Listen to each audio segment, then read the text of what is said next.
Whittled down from an original field of 11, Liz Truss is promising immediate tax cuts. We need bold action. We are in economic difficulty. The whole world is in economic difficulty. It's not time for business as usual. Mr. Sunak says that's irresponsible. I think it would be inflationary. If the government goes on a huge borrowing spree, that is only going to make the situation worse. A deal was struck between Russia and Ukraine over grain exports. A signing ceremony on Friday was hailed as a breakthrough by the UN Secretary-General. Sri Lanka saw efforts by new President Ranil Wickremesinghe to clear a site of continuing protests in Colombo. Armed forces beat demonstrators, destroyed their tents and raised fresh questions about the incoming president's unpopularity. Italian Prime Minister Mario Draghi resigned, prompting fresh elections within the next 70 days. His coalition fell apart midweek, despite days of efforts to keep it together. The House Select Committee investigating last year's Capitol Hill riots by Donald Trump supporters held another prime-time session and accused the former president of doing nothing for more than 3 hours as his supporters engaged in violence. The committee's chairman, Congressman Benny Thompson of Mississippi. He commanded the mob to go to the Capitol, and he emphatically commanded the heavily armed mob to fight like hell. There must be stiff consequences. And the next hearing will take place in September.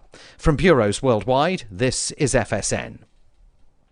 In the upcoming trading week, attention on Wall Street will be on the Federal Reserve and how aggressively it will act to curb runaway inflation. This comes after price pressures hit a fresh 4-decade high last month.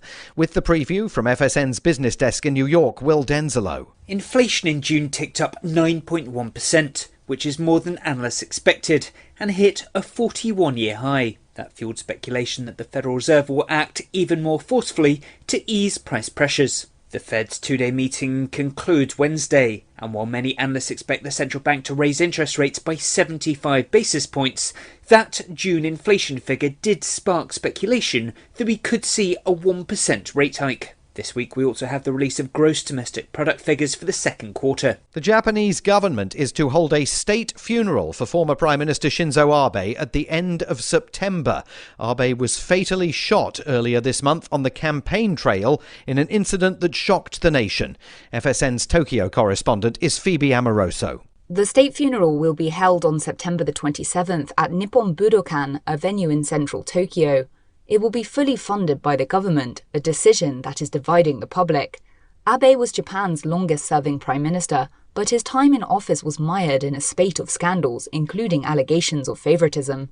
A state funeral for a Japanese national leader is rare. The last time the country held such a memorial was in 1967 for Shigeru Yoshida, who served as prime minister directly after World War II as Japan began to rebuild. Stories we'll cover in the coming week: President Biden's recovery from COVID-19, the hustings will intensify in the race to become the next UK Prime Minister, and Pope Francis will be in Canada, the first papal visit to the country for 2 decades.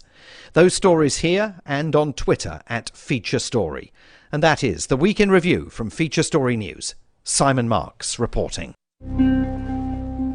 Friends of local man Carl Brewster told reporters this week they are all absolutely at a loss as to how he is not completely depressed. I've known Carl for years now, and he really is a great guy, super nice. But honestly, I don't know how he doesn't go home and cry himself to sleep every night. I mean, he walks dogs for a living and no one will ever date him. I really don't get it. Saying that they were baffled at how their close friend managed to remain even moderately happy day in and day out given his life circumstances, sources confirmed they were regularly confronted with Carl's perplexingly gregarious and affable demeanor. I mean, Carl's life really sucks, but somehow he manages to wave good morning to me every time I see him, and he always has this big smile on his face. Maybe he's on some kind of medication. Things have always been really awful for Carl, but he's never really been depressed. I mean, I make 3 times as much money as him, and I'm totally miserable. Honestly, we all thought he would have killed himself by now, but he hasn't. This is the Onion News Network.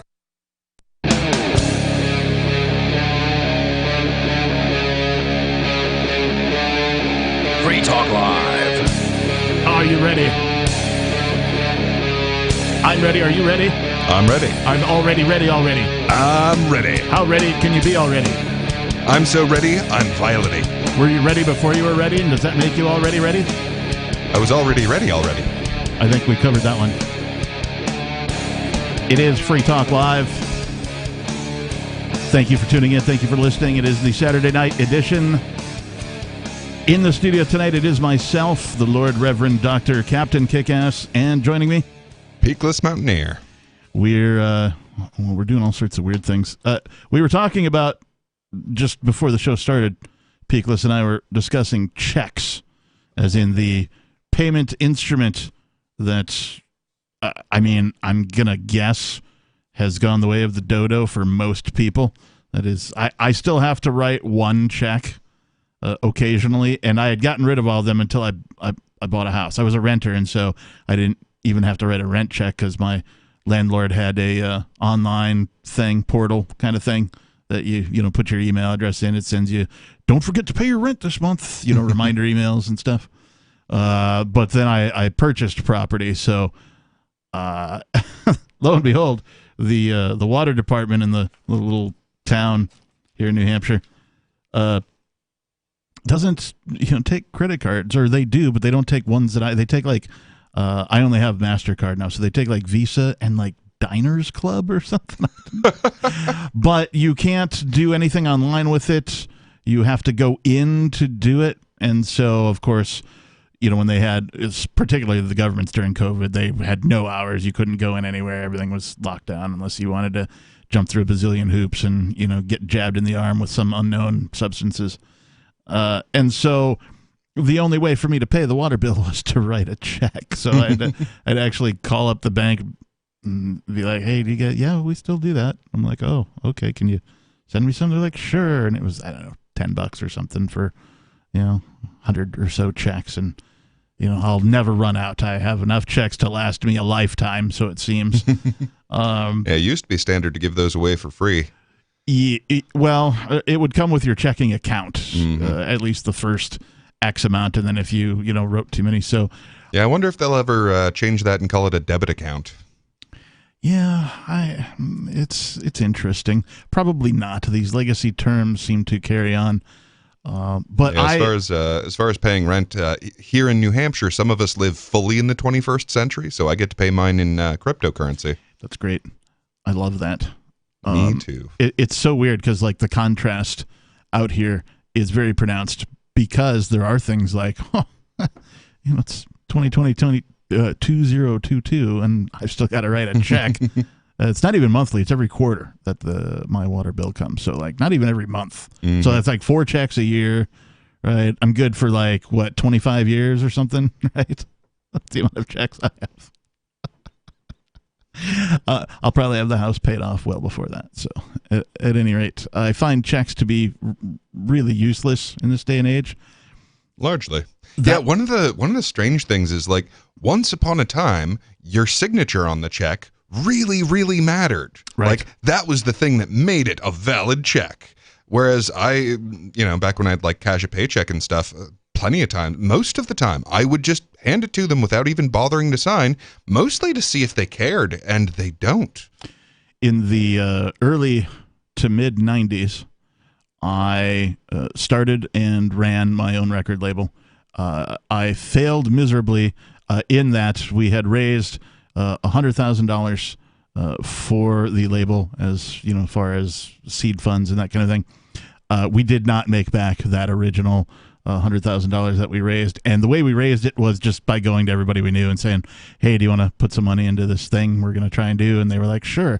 One of the ways that happened was a friend of mine's sister took out a couple of extra credit cards and was just like, "Here, pay the bill. I'll have them route the bills to you. And whenever they show up, you pay them. That's the deal." I'm like, okay. So whenever that whole thing ended, I got stuck paying off $30,000 just by myself with no help from my former partners. So, yeah, starting a business is difficult in and of itself. Starting a record label in the grunge era, the late metal, early grunge era. I'm feeling some Janis Joplin off of that though. No help from my friends. Yeah, I mean, I don't even remember what year it was. I was 21, 22, something like that. So that's a lot to bite off for a young kid who's still partying his ass off and. Is it these days? I mean, given that the first like major financial decision of your ordinary life as an 18-year-old is to put yourself into like what, 50,000-ish worth of debt? Well, so we're talking about by going to college, that is. I'm going to try and recall the year so you can do the monetary translation. Probably 92, 93 was when this was all going down. Maybe 94, 93, 94, depending on. But so, like back in that day, 1996 is when I moved to Seattle. So back in that day, you could buy a house, like a 2-family in Minneapolis, Minnesota, for $65,000. Wow. That same house at market rate today is $300,000. I looked it up not too long ago. So, yeah, I was startled. I'm like, interesting. So, anyway, I hate writing checks. That's the whole point. The very first time I paid for studio time to record a band, I wrote a check on the business account, and I was all super happy. I'm like, this is the first check that, I felt like I was really in business. This is the first check I'm writing for, like, recording time for a band. We're going to put out their album and all this kind of thing. And so I do that, and I get home the next day, and there's a message on my answering machine. That's right. Ooh. No voicemail, answering machine, with the tape and everything in it. I'll tell you about my customized greeting later. But the kind they only use for exposition in movies these days. It was the guy from the studio saying, "Hey man, great session. Happy to have you. Would you mind coming back by, as soon as you can and actually signing the check?" Well, good for him. Like, no, you're actually supposed to check that. Pun not intended. I was a novice at writing business checks. I didn't know a business check that they were, that you had to sign them to. I thought just having your business name. I didn't know. I just opened an account at a bank and threw some money in it, and then my quote business partner unquote, he went on this run of ordering pizza using the business account checks for, I don't know, man, like 3, maybe 4 weeks in a row before I finally saw the statements. I'm like, dude, what are you doing? He's like, well, we can write it off on our taxes. I'm like, not if we're not making any money, we can't. Stop spending our money on pizza. No, as far as I can, I'm no expert on taxes by any stretch of the imagination, but as far as I know, you can still, even a failed business is something you can write off. In that respect, yes. That much, but he was taking our seed money and buying pizza with it. Yeah, that's dude, come on, man. Yeah, if you're too poor, get another job, right? Yeah, and then sticking you with a bill for it, apparently. So yeah, that was So anyway, starting a business is tough. I respect anybody who does it, particularly in the environment we find ourselves in. Well, and I think that being an entrepreneur of one kind or another is just becoming less and less optional, to be completely honest. Like, in order to meet your bills, you're going to have to get a gig or to come up with something that you can provide the world, because all of the ordinary, boring, mind-numbing jobs are getting taken by robots. So yeah. I do want to talk about these swarms of Air Force drones here tonight, because while that sounds very ominous, and it is very ominous, I feel like this was an inevitability, that we were going to see this. This article that we have isn't necessarily about the ones in your backyard, but we'll talk more about these swarms of Air Force drones coming up. Yeah, I don't even like drones, but no one likes a swarm of anything. 603-283-6160. That's the telephone number if you want to join in the conversation tonight on Free Talk Live. More coming up.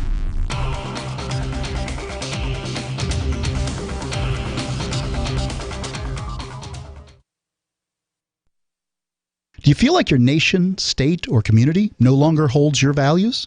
Have you dreamt of a place where people agree that liberty is important and are free to pursue their projects so long as they respect the property of others? There are many people just like you that are discovering freeprivatecities.com. Their social media links are at the upper right of the page at freeprivatecities.com. All skill levels will be needed when the first of the Free Private Cities opens. It's sooner than you think. Stop arguing and build. freeprivatecities.com. Are you tired of your taxes funding endless occupations around the world? Antiwar.com is run by people who understand that wars abroad become wars at home, wars on our freedoms. Antiwar.com is dedicated to bringing you the latest in news, views, interviews, and reviews from the top movers and shakers in the anti-occupation movement. Antiwar.com has it all, from thorough foreign policy analysis to interviews with whistleblowers who used to run the military-industrial complex. Anti-war, pro-free market. That's antiwar.com. After a devastating war, the alien visitors were driven back, and their willing human collaborators were left behind to face the music.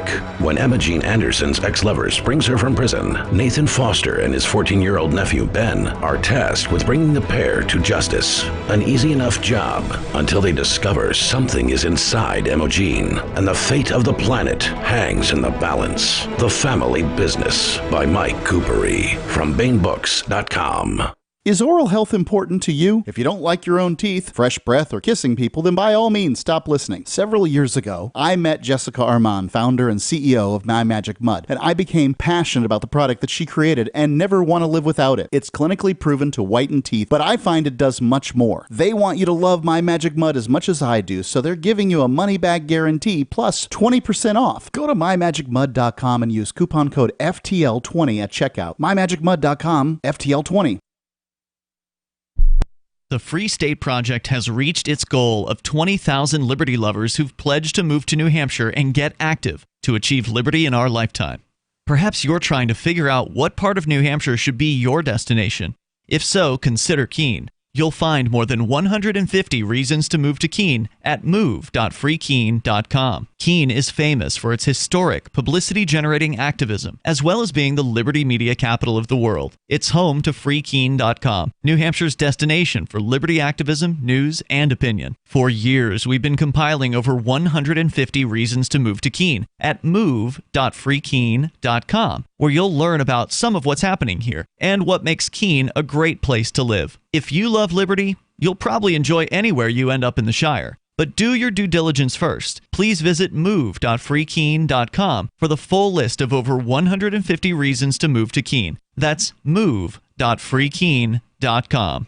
Tired of cancel culture? Sick of mega tech corporations holding an axe over your head? Join the LRN.FM Matrix chat server. It's self-hosted, so no one else can tell us what to do or say. Don't like the existing channels? You can make your own. You can even connect into some of our channels from other Matrix servers. It's federated. For the full LRN.FM Matrix experience, though, you should join our server via the step-by-step instructions at chat.lrn.fm.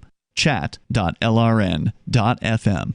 There are basically two types of advertising, direct response and branding. Radio's great for direct response with its low cost to listener ratio, but audio can't be beat for branding, which is a longer-term endeavor. You want to be the first thing that someone thinks of when they think about your product or service. If you have a local business that you want kept top of mind in your community, call the station. If you need national reach, Free Talk Live's got around 200 radio stations, millions of monthly listening sessions, can suit all budgets, and if we don't think we're right for you, we'll tell you. Email me, mark@freetalklive.com. We're still not sure why you'd want to watch, but our video feed is streaming nightly for free at cam.freetalklive.com.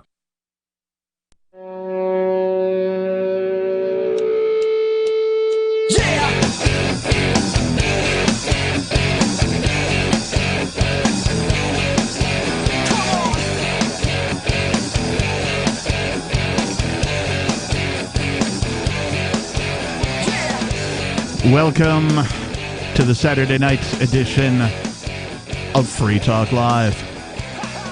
We're a live radio call-in program that's also broadcast over some satellite stations, and we're also streaming over the interwebs, if you know what those are. You can find out all about that over at freetalklive.com. If you want to call in, of course, the telephone number 603-283-6160. Grab a crayon, write that on the fridge, maybe tattoo it on your firstborn's forehead so you don't forget. 603-283-6160.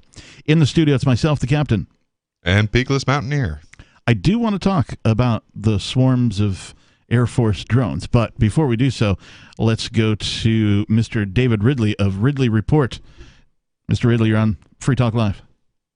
also known as Ridley Report in New Hampshire.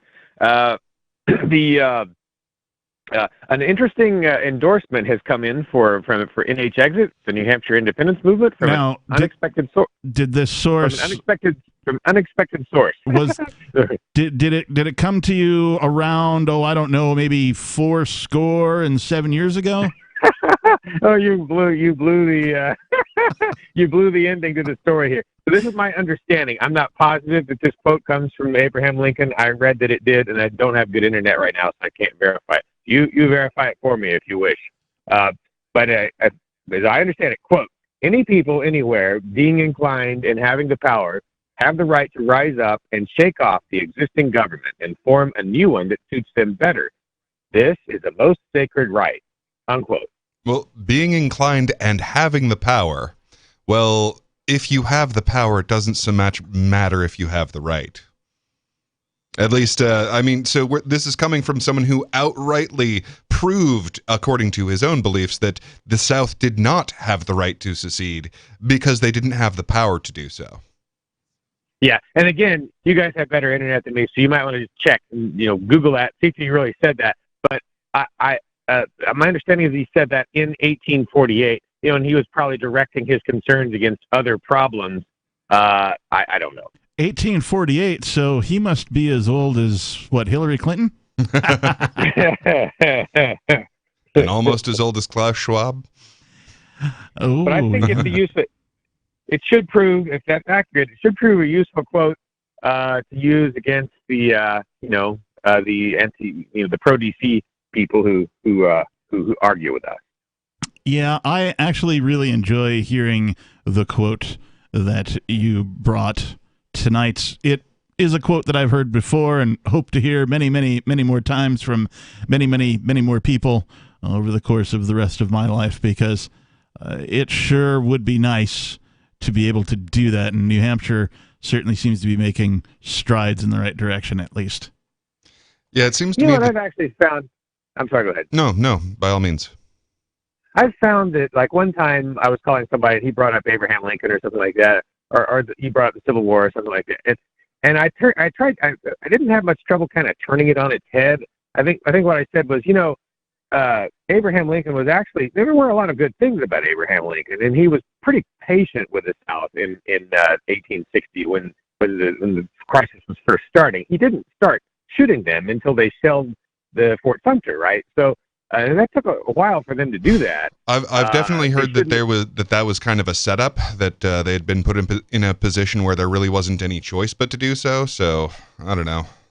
As far as if that's accurate, then I don't know. Tough to tell about. Have a choice. You always have a choice when you're dealing with a government to not shoot the government. Well, and you know how it goes with these entities we call government. The winners, of course, write the history books. So they tend to skew it in their favor instead of the favor of, everybody else. Right. But yeah, in a sense, the Civil War was fought over violent rebellion against Washington, right? In a way, it wasn't just slavery. It was about the fact that the Southerners started shooting before the Northerners, basically, and that's another key mistake to avoid, and another reminder that the New Hampshire, the more New Hampshire is disconnected from that old Confederacy, preferably by not being in the same country as Texas or Florida, or I don't know if Florida, but Texas or Georgia, the better.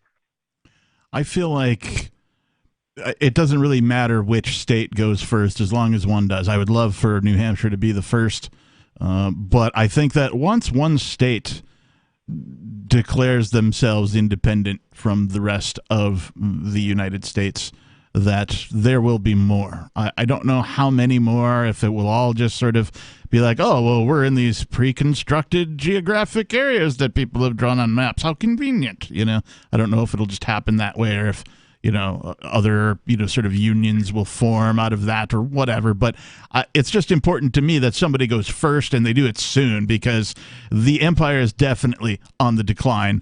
And if you just look at the history of empires, that the place that we're at, the empire known as the United States of America, bad things are on the horizon. Well, I'm really ambivalent as to whether or not we go first. Like, on the one hand, it would be a point of pride. On the other hand, there is likely to be a lot of backlash to whoever makes that move first, and that's not going to be fun. Well, actually, not necessarily. Especially if you're being pretty peaceable about it. Historically, the ones that go first are the safest. Slovenia did better than all the other former Yugoslav republics. Estonia did better than all the other Soviet republics. I believe they were more or less first. Right. Chechnya was last. Look how bad they did. And look how well Ireland did when it left the Ireland and the United States did fairly well leaving the British system early. Yep. And the ones that left later had a lot more troubles. I mean, each one. Oh, I thought it was Ireland that had the troubles. Ireland had only a very small number of deaths I mean, compared to most wars. In India, I think Dave missed that one. Dave. Oh, sorry. Yeah, the Irish. The Troubles. It was a bit of a pun on the historical period known as the Troubles, which I always thought was a terrible euphemism. Oh, it's the Troubles. There were only about 2,500 people killed in the whole Irish War of Independence in 1920 era. And again, like in India, they have 2 million deaths after independence. So it's just, it's important to keep these things in perspective. As far as like if there's leagues and what have you, I like the idea of peace with all and entangling alliances with none. Hey, Dave, where can folks find out more about you and the stuff that you do? Oh, well, the best New Hampshire exit website is nhexit.us. I run nhexit.com, but nhexit.us has probably got better content currently. Awesome. Hey, thanks for the call today. We appreciate you. 603-283-6160. That's the telephone number here in the studio. If you would like to join us on tonight's edition of Free Talk Live. 603-283-6160. Coming up, we'll talk about swarms of Air Force drones. This is Free Talk Live.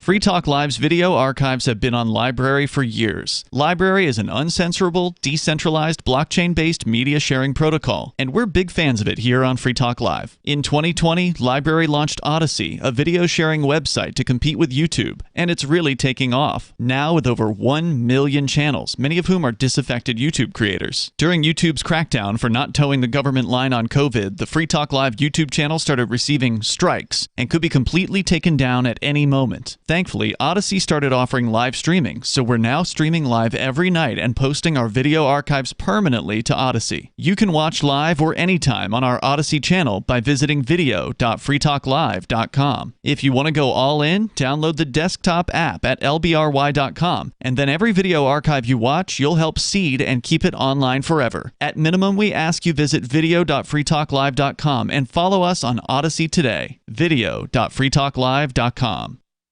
From Feature Story News in Washington, I'm Simon Marks with the Week in Review, and the week ended with fresh evidence that President Biden is coping well with COVID-19 after testing positive for the virus earlier in the week. Isolated in the White House residence, where he'll remain while he spends the weekend receiving more treatment, he participated virtually in a Friday afternoon roundtable about oil prices in the United States, and apart from a croaky voice for which he apologized, was very much on message. Gas prices are coming down. In fact, gas prices have fallen every day this summer for 38 days in a row. And you can find gas for $3.99 or less in more than 30,000 gas stations. The week in Europe was dominated by soaring temperatures and wildfires across the continent. The UK reported its hottest temperatures ever. FSN's Sally Patterson suffered through it in our London bureau. Tuesday was the busiest day for the London Fire Service since the Second World War. 41 properties in the capital were destroyed in blazes caused by the unprecedented heat wave. As wildfires broke out across the country, families, pets and livestock were forced to flee. Several train lines were brought to a standstill over safety concerns, with some stations closing their doors. The next UK Prime Minister will either be Foreign Secretary Liz Truss or former Chancellor of the Exchequer Rishi Sunak. They're the final two, whittled down from an original field of 11. Liz Truss is promising immediate tax cuts. We need bold action. We are in economic difficulty. The whole world is in economic difficulty. It's not time for business as usual. Mr. Sunak says that's irresponsible. I think it would be inflationary. If the government goes on a huge borrowing spree, that is only going to make the situation worse. A deal was struck between Russia and Ukraine over grain exports. A signing ceremony on Friday was hailed as a breakthrough by the UN Secretary-General. Sri Lanka saw efforts by new President Ranil Wickremesinghe to clear a site of continuing protests in Colombo. Armed forces beat demonstrators, destroyed their tents, and raised fresh questions about the incoming president's unpopularity.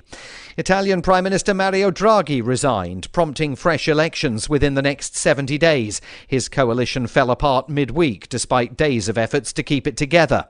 The House Select Committee investigating last year's Capitol Hill riots by Donald Trump supporters held another prime-time session and accused the former president of doing nothing for more than 3 hours as his supporters engaged in violence. The committee's chairman, Congressman Benny Thompson of Mississippi. He commanded the mob to go to the Capitol, and he emphatically commanded the heavily armed mob to fight like hell. There must be stiff consequences. And the next hearing will take place in September. From bureaus worldwide, this is FSN. You can help spread the ideas of liberty with our Patreon for just $5 per month at amps.freetalklive.com.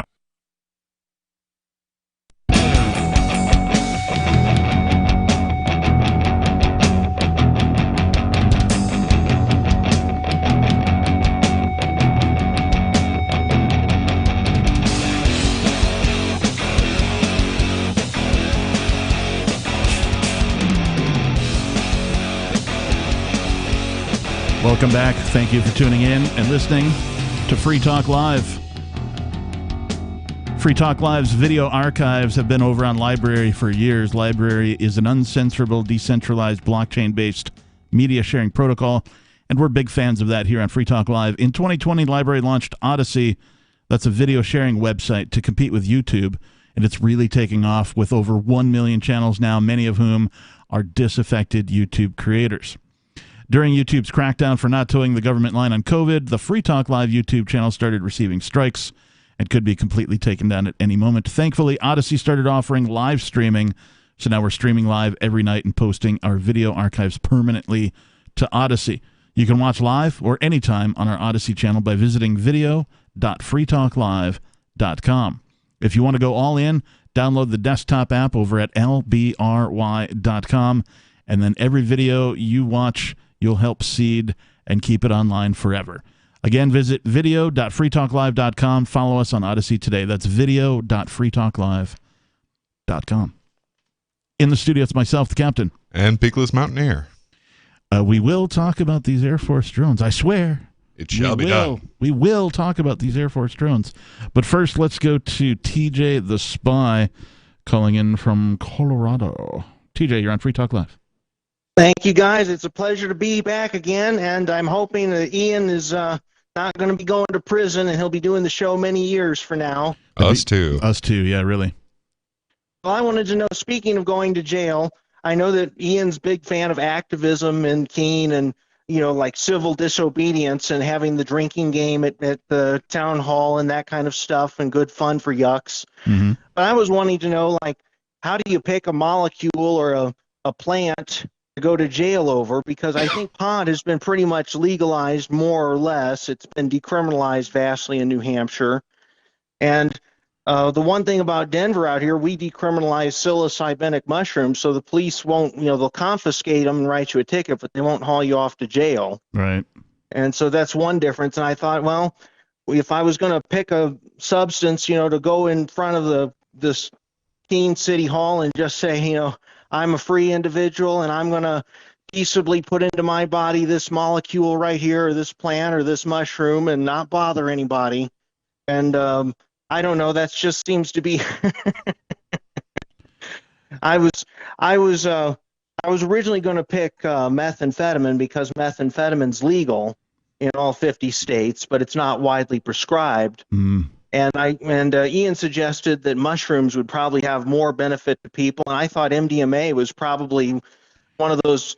If I had to pick a stimulant to go to jail over, MDMA would definitely be it. So your question is, what drug is best for activism? Like people who've I know Rich is big into pot, like going to jail over pot. That was his thing with the 420 rallies, and I'm just kind of figuring out what drug needs to be legalized or legalized next in the state of New Hampshire. Yeah, I like both the MDMA and the psilocybin, simply because the research on those, as far as microdosing and things like that, the research on those, we're talking about curing PTSD for people. Mm-hmm. Curing, not just curing, yes. Making not it better. Treating. Right.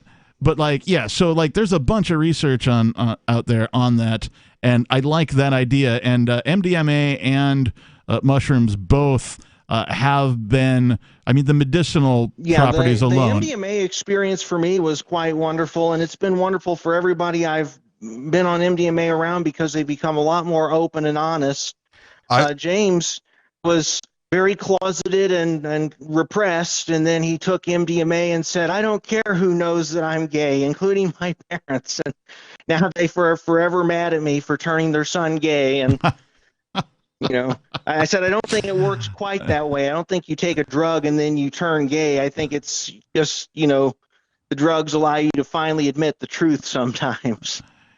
Yeah, that's probably more accurately the case. I know that there are several people that I've bumped into in the freedom community who, at one time or another have done some sort of mind-altering substance. So it's not uncommon for people to do it, much less freedom-oriented people. So, I kind of expect freedom-oriented people to be, more free about talking about it than regular folks who, tend to shy away from even talking about it because it's still illegal. Yes.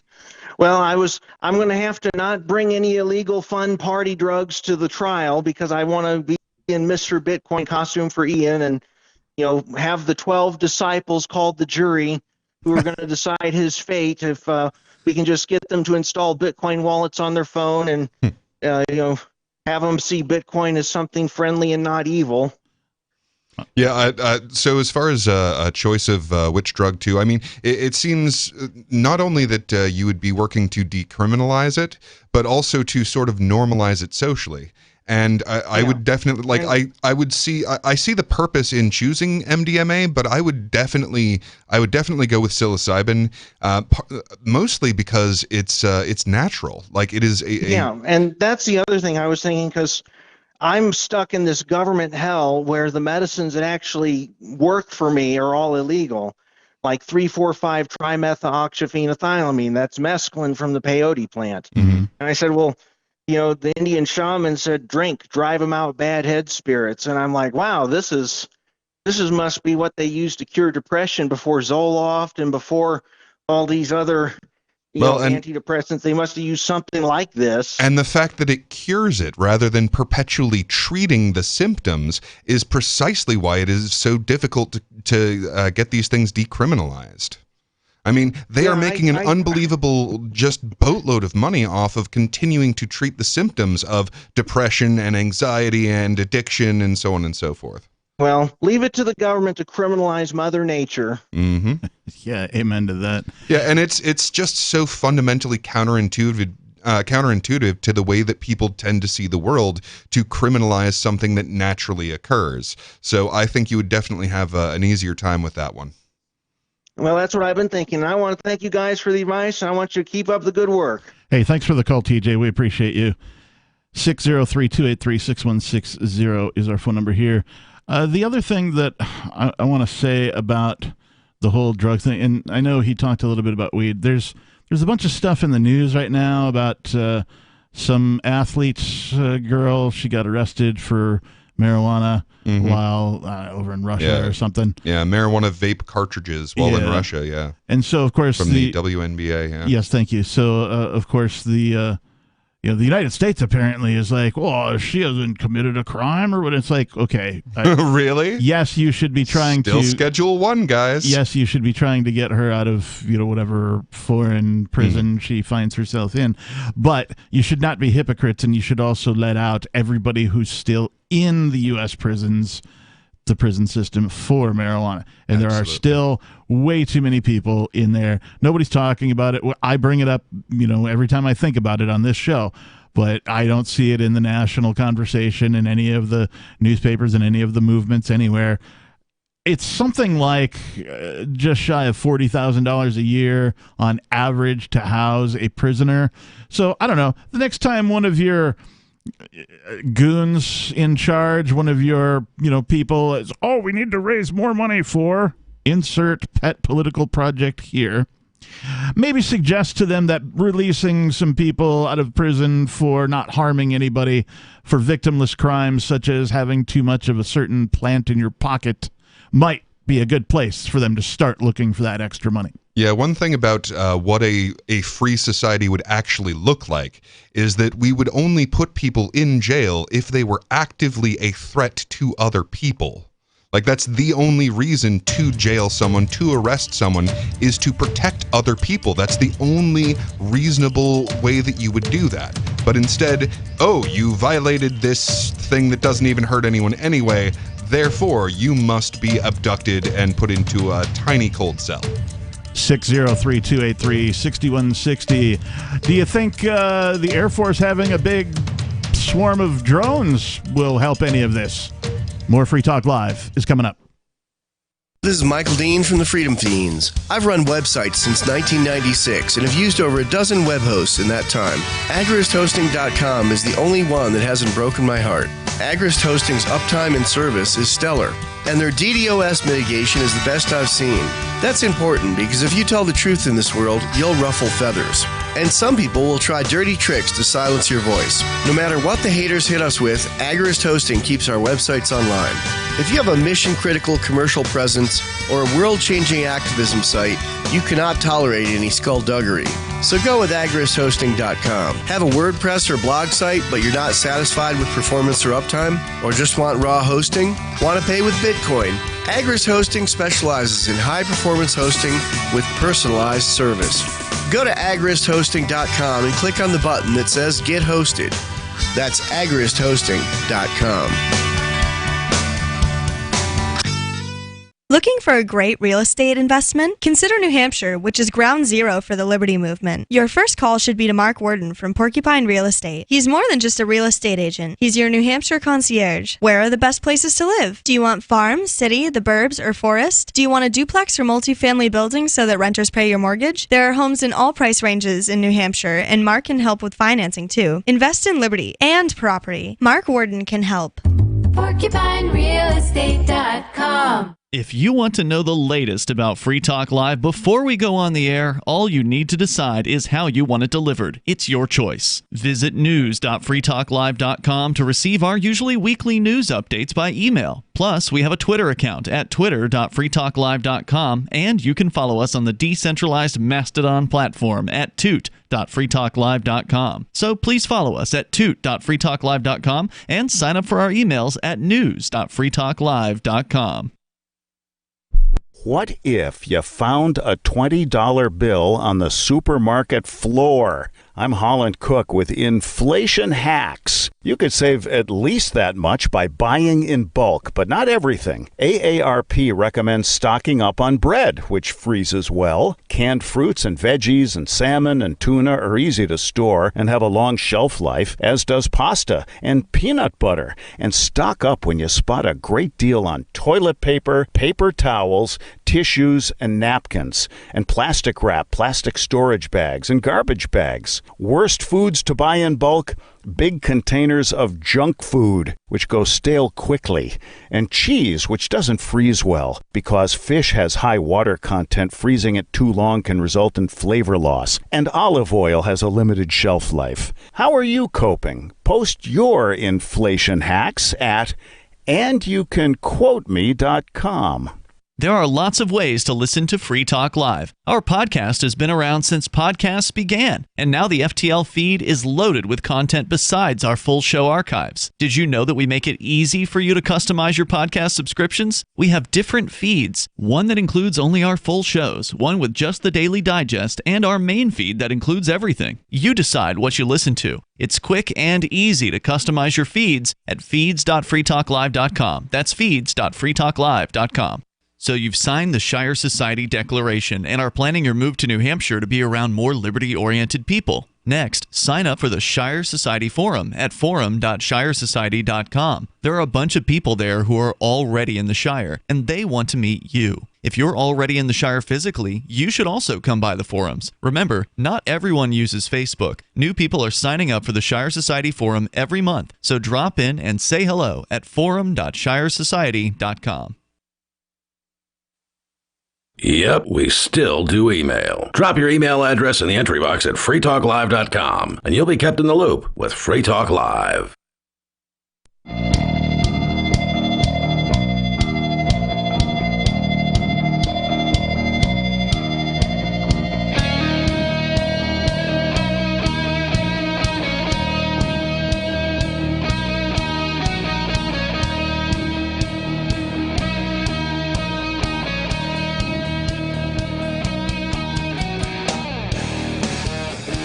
Yes, it is Air Force drone swarms. I mean, it's Free Talk Live. We'll be talking about Air Force drone swarms momentarily. But if you would like to join the conversation, the telephone number here in the studio is 603-283-6160. Again, 603-283-6160. Phones are open, as always. In the studio, it's myself, the captain. And Peakless Mountaineer. All right. So I guess we've been teasing this bit about the Air Force drone swarms, which it doesn't really sing, right? You know, it doesn't roll off. It doesn't roll off the tongue very well. Anyway, this is from a publication called InterestingEngineering.com under the subheading of innovation. Britain's Royal Air Force chief says drone swarms are ready to overpower enemy defenses. The devices are ready for use in war. Yeah, I mean, that doesn't sound ominous. No, nothing terrifying about that. I mean, I remember fairly recently covering the first time that an AI killed a human being on its own, and it was, in fact, a drone. And now we've got swarms of them. Swarms and swarms. Great. You know, that doesn't sound like, you know, a scene out of Terminator that they just didn't have the budget to film. So during the Global Air and Space Chiefs Conference 2022, that's a mouthful to say, that took place in London this week, Britain's Royal Air Force Chief Marshal Sir Mike Wigston said that the Air Force's experiments with drone swarms show they can now overpower enemy defenses, making them ready for use in war, according to Defense News. I don't know if that's what the guy actually sounds like, but probably something like that. An uppity sort of British man. Not real sure. Yeah, I gotta say, the British Air Force has always been super creepy. Like, every time that I'm like, looking into something, and it's like, spy organizations, cover-ups. Oh, British Air Force. Well, and if you pay attention to the way, we'll call them Western governments operate, it's always monkey see, monkey do. Mm-hmm. And so you can bet your babushka that if the British Air Force has swarms of drones, I don't even want to think about what the United States might have. Well, it makes me want to bone up on my microwave technology, personally. Because we might be about to secede, and they might take it well. That'd be great.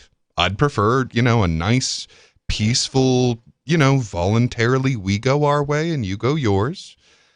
But they don't like to let people go and do their own thing and not obey every command and give us your money. That's true. The article continues, 3 years of testing drones with various payloads, platforms, and control systems. He further reported that over the course of the 3 years, the RAF's 216 test and the Evaluation Squadron and the Rapid Capabilities Office trialed 5 drone types in 13 experiments with various payloads, platforms, and control systems, and produced an operationally useful and relevant capability. So basically they armed the drones is what they're saying in different ways. Yeah, I will say the most cogent theory that I've heard so far on the Las Vegas shooter was that it was actually a test of drone-mounted weaponry system. Really? Yeah. Because like there's just a lot of little things that do not add up on that one, like where the fire appears to be coming from, where people are looking while they're being shot. Doesn't seem to be where the shooter allegedly was. So why would that be? Well, the article says this work has been challenging, but we have learned and gained a huge amount from our Mosquito program around digital design and novel manufacturing techniques, Wigston said. We are exploring new models of capability, delivery, and accelerated production when we need them rather than in case we need them. From the twin-jet 3D printed Pizuki, that's the name of one of their drones, to commercially available large drones fitted with novel payloads, to large quadricopters. One of the key challenges that are inherent in using military power from above is that of defeating adversary air defenses. Air operations increasingly need to ensure that aircraft can take off and land safely in order to continue their operations successfully. If this challenge is not tackled effectively, it endangers the significant amount of money that the military has invested in upgrading their fleets to 4th and 5th generation technologies. They're in their 5th generation of these things already. 5th generation. Well, I mean, one possible upside down the line of this thing is that if we keep moving war further and further from human beings, then we might be able to just skip it altogether. Like, realize that, okay, in order to win this war, I would basically have to overcome not your forces, but your computer security. And since we can realize that on both sides, we'll just, reach a point where, like, we have a new war accord because, like, for some weird reason, they, like, want to murder each other completely, but they're okay with doing it by a certain set of rules. Like, no serrated blades, no bayonets, no chemicals. Okay, well, maybe at some point we can just reach the point where we're like, okay, if you win, here's what you get, and if you lose, here's what you have to do. And we just have a point where we just attack each other's computer systems, and whoever wins, wins. And then we don't have to do the whole, like, death. This reminds me of more useless terminology that comes out of militaries. War crimes. I mean, first of all, war is a crime. So anything else that happens, within the context of war, also a crime. Well, that's the scam, isn't it? So, I mean, okay, war involves intentionally killing people. Now, that is called murder. Yes, that is a crime. Right. Now, if, on the other hand, you actually apply universal principles and logic, then you realize, so declaring war on someone is, in fact, just a really big act of murder. Yes. But, I mean, the whole scam that they have is, well, when we do it, it's called war. When you do it, it's called terrorism. When we do it, it's called taxation. When you do it, it's called theft. When we do it, it's called monetary policy. When you do it, it's called counterfeiting. So in order to keep up that facade, they have to, claim that war isn't itself a crime and say, there are crimes with war. Well, see, to me, the term war crimes just means you didn't do war according to our rules. You did it according to your own rules, and therefore that's a crime. You didn't follow the rules of war. There are no rules in war. Let me be very clear on this. You'll hear this espoused by military leaders and by politicians. The rules of war. There are no rules to war. Here's the rules of war. You're going and murdering a bunch of people that you've never met. That's war. That's what you're doing. Yeah.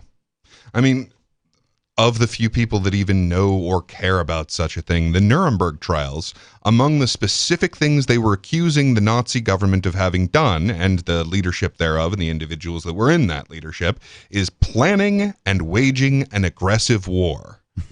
Now, there is unbelievable stacks of evidence over and over and over again about the American military and political machinery specifically making these, and these countries are our targets. Right. And we're probably going to go in this order. And wouldn't you know it, it's mostly been exactly in that order. You know, years before they actually do the reason that we're supposedly going to war with them. Yeah. So every single one of our quote-unquote leaders has been guilty of Nuremberg-level war crimes.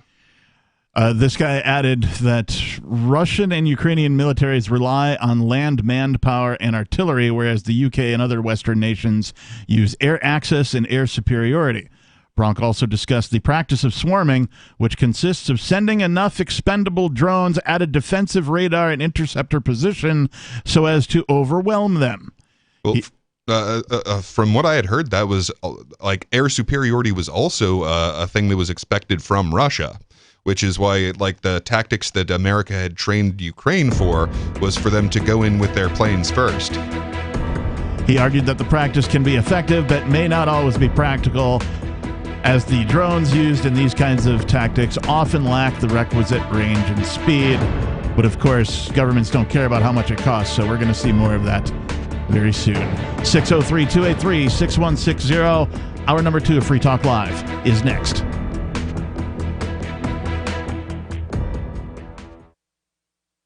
Are you tired of governments around the world killing innocent people? Stop using their money. There is an alternative.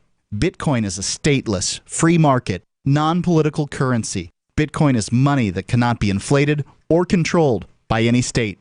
By continuing to use their money, you're perpetuating the killing. Stop doing it. You have an incredible alternative available to you now. Learn it, use it, spread it. Get started with Bitcoin at Bitcoin.com. It's Bitcoin.com. What if you want to hear the latest episode of Free Talk Live, but all you have is your phone? You forgot to download our archive, and you have no data connection. You can call our Listen line at 641-793-0191. That's a long-distance number, so you may incur charges. If not, listen as long as you want. 641-793-0191. The Free Talk Live Listen line, 641-793-0191. The new 4th edition of Healing Our World, The Compassion of Libertarianism, will take your understanding of liberty to a deeper level and has over 1,300 updated references, new cartoons, and a foreword by Dr. Ron Paul. With discounts for multiple book purchases, the 4th edition of Healing Our World is a great gift for the liberals, pragmatists, environmentalists, and Christians in your life who think libertarianism is cold-hearted. Get yours today at healing.freetalklive.com and use promo code FTL for a $5 discount. Tired of cancel culture? Sick of mega tech corporations holding an axe over your head? Join the LRN.FM Matrix chat server. It's self-hosted, so no one else can tell us what to do or say. Don't like the existing channels? You can make your own. You can even connect into some of our channels from other Matrix servers. It's federated. For the full LRN.FM Matrix experience, though, you should join our server via the step-by-step instructions at chat.lrn.fm. Chat.lrn.fm. You're listening to the live edition of Free Talk Live. Hour number 2 is next after the news here on the Liberty Radio Network at LRN.FM.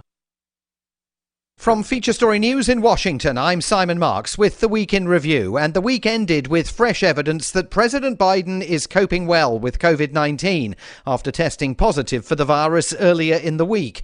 Isolated in the White House residence, where he'll remain while he spends the weekend receiving more treatment, he participated virtually in a Friday afternoon roundtable about oil prices in the United States, and apart from a croaky voice for which he apologized, was very much on message. Gas prices are coming down. In fact, gas prices have fallen every day this summer for 38 days in a row. You can find gas for $3.99 or less in more than 30,000 gas stations. The week in Europe was dominated by soaring temperatures and wildfires across the continent. The UK reported its hottest temperatures ever. FSN's Sally Patterson suffered through it in our London bureau. Tuesday was the busiest day for the London Fire Service since the Second World War. 41 properties in the capital were destroyed in blazes caused by the unprecedented heat wave. As wildfires broke out across the country, families, pets and livestock were forced to flee. Several train lines were brought to a standstill over safety concerns, with some stations closing their doors. The next UK Prime Minister will either be Foreign Secretary Liz Truss or former Chancellor of the Exchequer Rishi Sunak. They're the final two, whittled down from an original field of 11. Liz Truss is promising immediate tax cuts. We need bold action. We are in economic difficulty. The whole world is in economic difficulty. It's not time for business as usual. Mr. Sunak says that's irresponsible. I think it would be inflationary. If the government goes on a huge borrowing spree, that is only going to make the situation worse. A deal was struck between Russia and Ukraine over grain exports. A signing ceremony on Friday was hailed as a breakthrough by the UN Secretary-General. Sri Lanka saw efforts by new President Ranil Wickremesinghe to clear a site of continuing protests in Colombo. Armed forces beat demonstrators, destroyed their tents and raised fresh questions about the incoming president's unpopularity. Italian Prime Minister Mario Draghi resigned, prompting fresh elections within the next 70 days. His coalition fell apart midweek despite days of efforts to keep it together. The House Select Committee investigating last year's Capitol Hill riots by Donald Trump supporters held another prime-time session and accused the former president of doing nothing for more than 3 hours as his supporters engaged in violence. The committee's chairman, Congressman Benny Thompson of Mississippi. He commanded the mob to go to the Capitol, and he emphatically commanded the heavily armed mob to fight like hell. There must be stiff consequences. And the next hearing will take place in September. From bureaus worldwide, this is FSN. In the upcoming trading week, attention on Wall Street will be on the Federal Reserve and how aggressively it will act to curb runaway inflation. This comes after price pressures hit a fresh 4-decade high last month. With the preview from FSN's business desk in New York, Will Denzelo. Inflation in June ticked up 9.1%, which is more than analysts expected, and hit a 41-year high. That fueled speculation that the Federal Reserve will act even more forcefully to ease price pressures. The Fed's two-day meeting concludes Wednesday, and while many analysts expect the central bank to raise interest rates by 75 basis points, that June inflation figure did spark speculation that we could see a 1% rate hike. This week we also have the release of gross domestic product figures for the second quarter. The Japanese government is to hold a state funeral for former Prime Minister Shinzo Abe at the end of September. Abe was fatally shot earlier this month on the campaign trail in an incident that shocked the nation.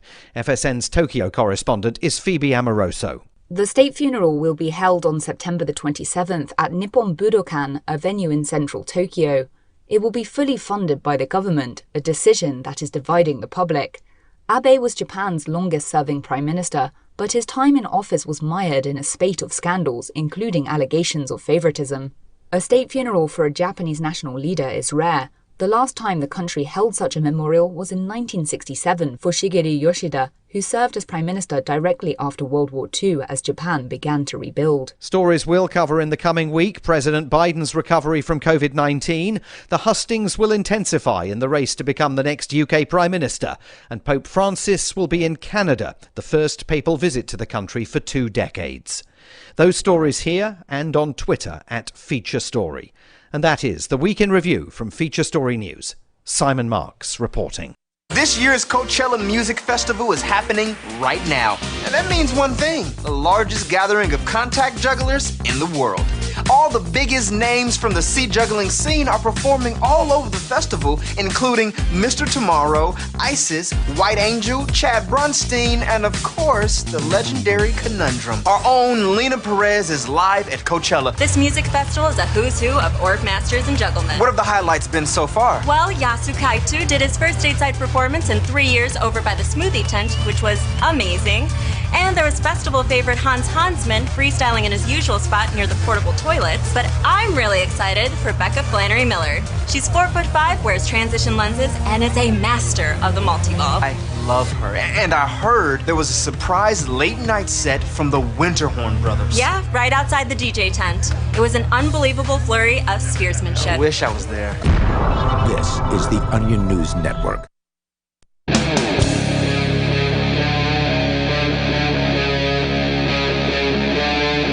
Free Talk Live.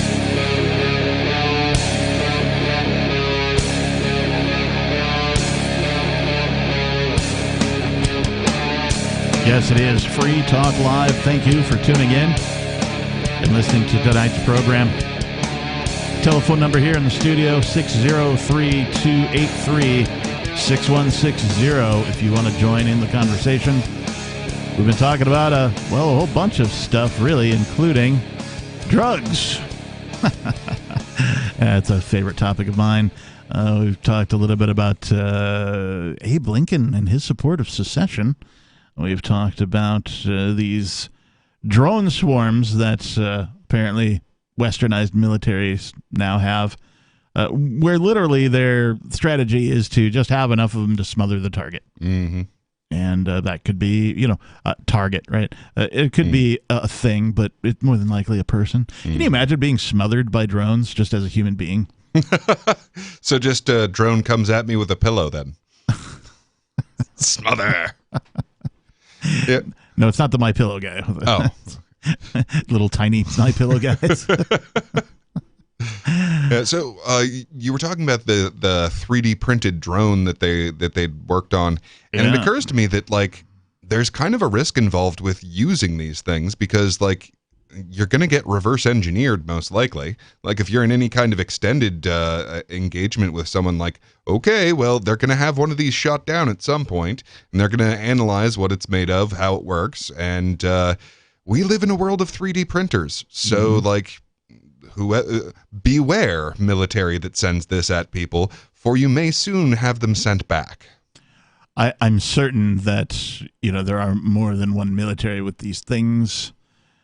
I just don't know what humanity needs to do to get away from just the idea that we need to be able to smother people with drones or heavy artillery or nuclear bombs or there are better ways for settling disputes than murdering each other. I can tell you exactly what I think would do it. Stop government educating kids. Yeah. It turns out if you expose these sponge-brained little humans to a massive propaganda campaign for a decade of their most absorbent years, then they tend to become, on average, culty zealots for whatever propaganda you've just exposed them to. Yeah. John Taylor Gatto, one of the most decorated teachers, won awards for his students for his teaching, wrote books. His summation of government education was that it only takes less than 2 weeks worth of full time going at it to learn reading and writing and basic math.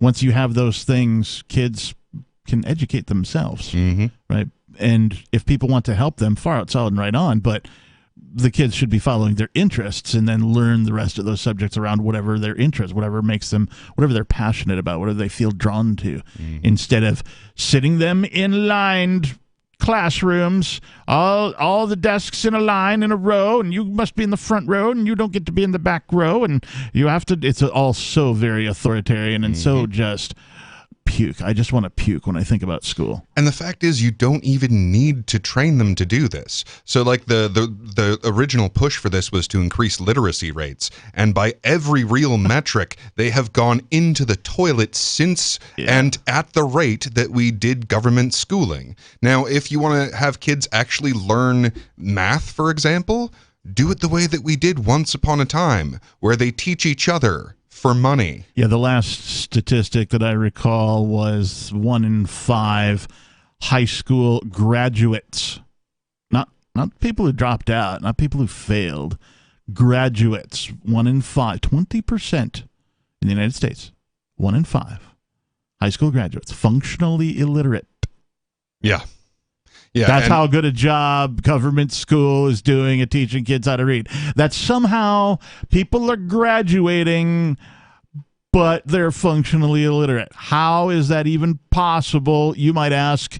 Well, do your own research. You have the magic rectangle either in your hand or in front of you. So use it.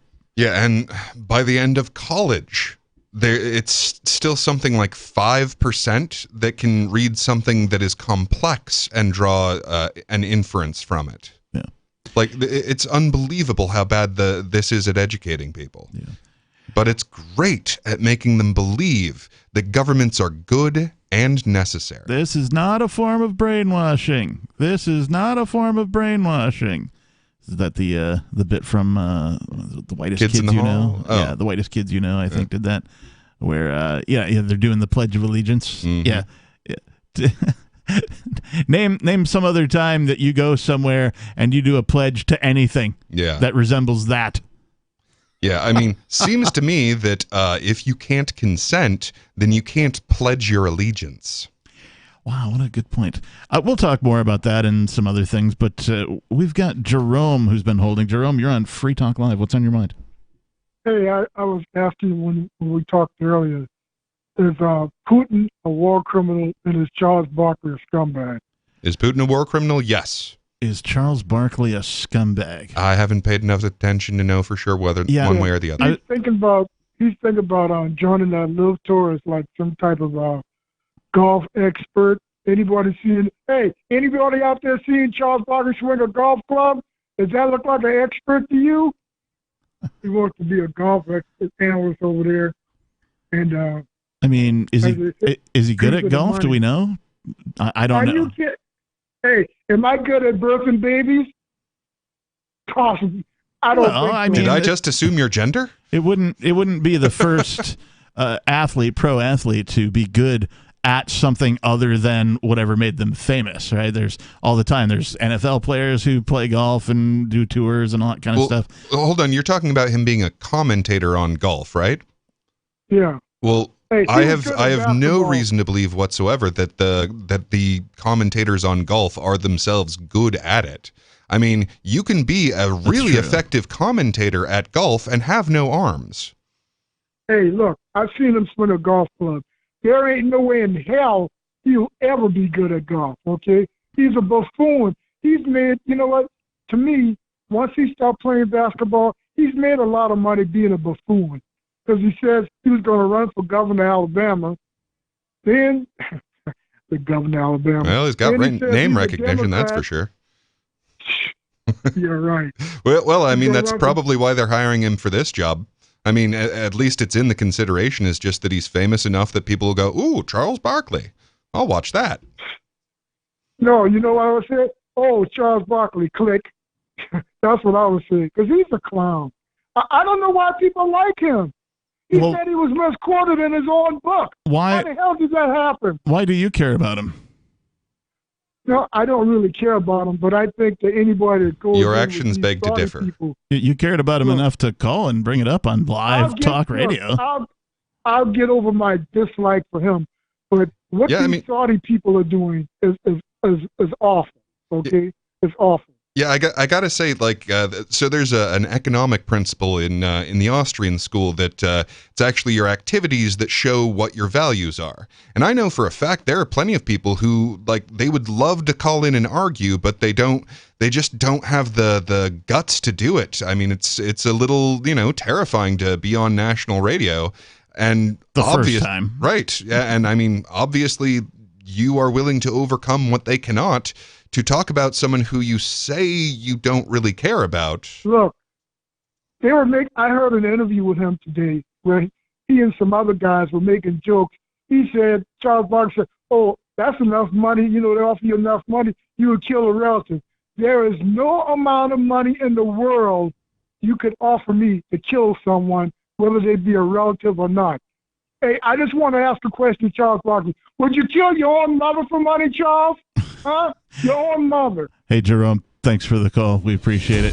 603-283-6160. Jerome, a man from South Carolina who claims he doesn't care about Charles Barkley, but hey, decides to call national radio about it. I applaud him calling in and not being angry at the Republicans for once. Oh, I don't know. Is Barkley a Republican? More Free Talk Live. It's coming up.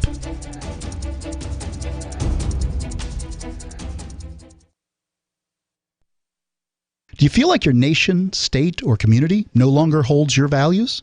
Have you dreamt of a place where people agree that liberty is important and are free to pursue their projects so long as they respect the property of others? There are many people just like you that are discovering freeprivatecities.com. Their social media links are at the upper right of the page at freeprivatecities.com. All skill levels will be needed when the first of the Free Private Cities opens. It's sooner than you think. Stop arguing and build. freeprivatecities.com. My name is Jacob Hornberger. I'm president of the Future of Freedom Foundation, which Congressman Ron Paul awarded for having an outstanding freedom website. Write us at fff@fff.org, and we'll send you a free 3-month subscription to our monthly journal of libertarian essays and our booklet, Economic Liberty in the Constitution, which George Mason University economics professor Walter Williams praised in a recent column. That's fff@fff.org. When a lunar observatory detects a radio broadcast originating from Proxima Centauri, the nations of Earth discover their first contact with an alien race may also be their last. With the Proximans facing an extinction-level disaster, Earth must choose between sending a ship on a multi-year journey or allowing nature to take its course. Saving Proxima, a hard science fiction thriller by Travis S. Taylor and Les Johnson from BaneBooks.com. I'm a little obsessed with My Magic Mud. Several years ago, I met Jessica Armand, the founder and CEO of My Magic Mud, and I didn't even know my teeth were coffee stained. A week's worth of use convinced me, and now I use it every 3 or 4 days. It's clinically proven to whiten teeth, and I think it cleans better too. My Magic Mud's available at most local health food stores, Sprouts, Natural Grocers, CVS, Walmart's Natural Beauty Aisle, but I can get it for you for 20% off with coupon code FTL20 at mymagicmud.com. FTL20 mymagicmud.com. We have some good news. The indictments against Ross Ulbricht in the District of Maryland were dismissed with prejudice, meaning they can never be refiled. This is especially good because those indictments contain the only charge ever made that Ross engaged in murder for hire. This was a serious allegation that Ross Ulbricht denies. It was never prosecuted or ruled on by a jury, but was trumpeted by the federal government and the media as if it were proven fact. The Maryland court held these indictments for almost 5 years, poisoning Ross's case and leaving him under a cloud of unproven allegations. As explained in Ross's appeal to the Supreme Court, the fact that the judge used these allegations to give Ross a draconian sentence of double life without parole violated his Sixth Amendment right to a jury trial. Judges are required to issue sentences based on convictions decided by a jury, not unproven allegations never even charged at trial. Although this is a positive development, the dropped indictment will not set Ross free. Now, a presidential pardon is Ross's only hope of freedom. Sign the petition at freeross.org. freeross.org. If you want to know the latest about Free Talk Live before we go on the air, all you need to decide is how you want it delivered. It's your choice. Visit news.freetalklive.com to receive our usually weekly news updates by email. Plus, we have a Twitter account at twitter.freetalklive.com, and you can follow us on the decentralized Mastodon platform at toot.freetalklive.com. So please follow us at toot.freetalklive.com and sign up for our emails at news.freetalklive.com. There are basically 2 types of advertising: direct response and branding. Radio's great for direct response with its low cost to listener ratio, but audio can't be beat for branding, which is a longer term endeavor. You want to be the first thing that someone thinks of when they think about your product or service. If you have a local business that you want kept top of mind in your community, call the station. If you need national reach, Free Talk Live's got around 200 radio stations, millions of monthly listening sessions, can suit all budgets, and if we don't think we're right for you, we'll tell you. Email me, mark@freetalklive.com. Got Telegram? You can follow our channel there and discuss show prep with other listeners at telegram.freetalklive.com.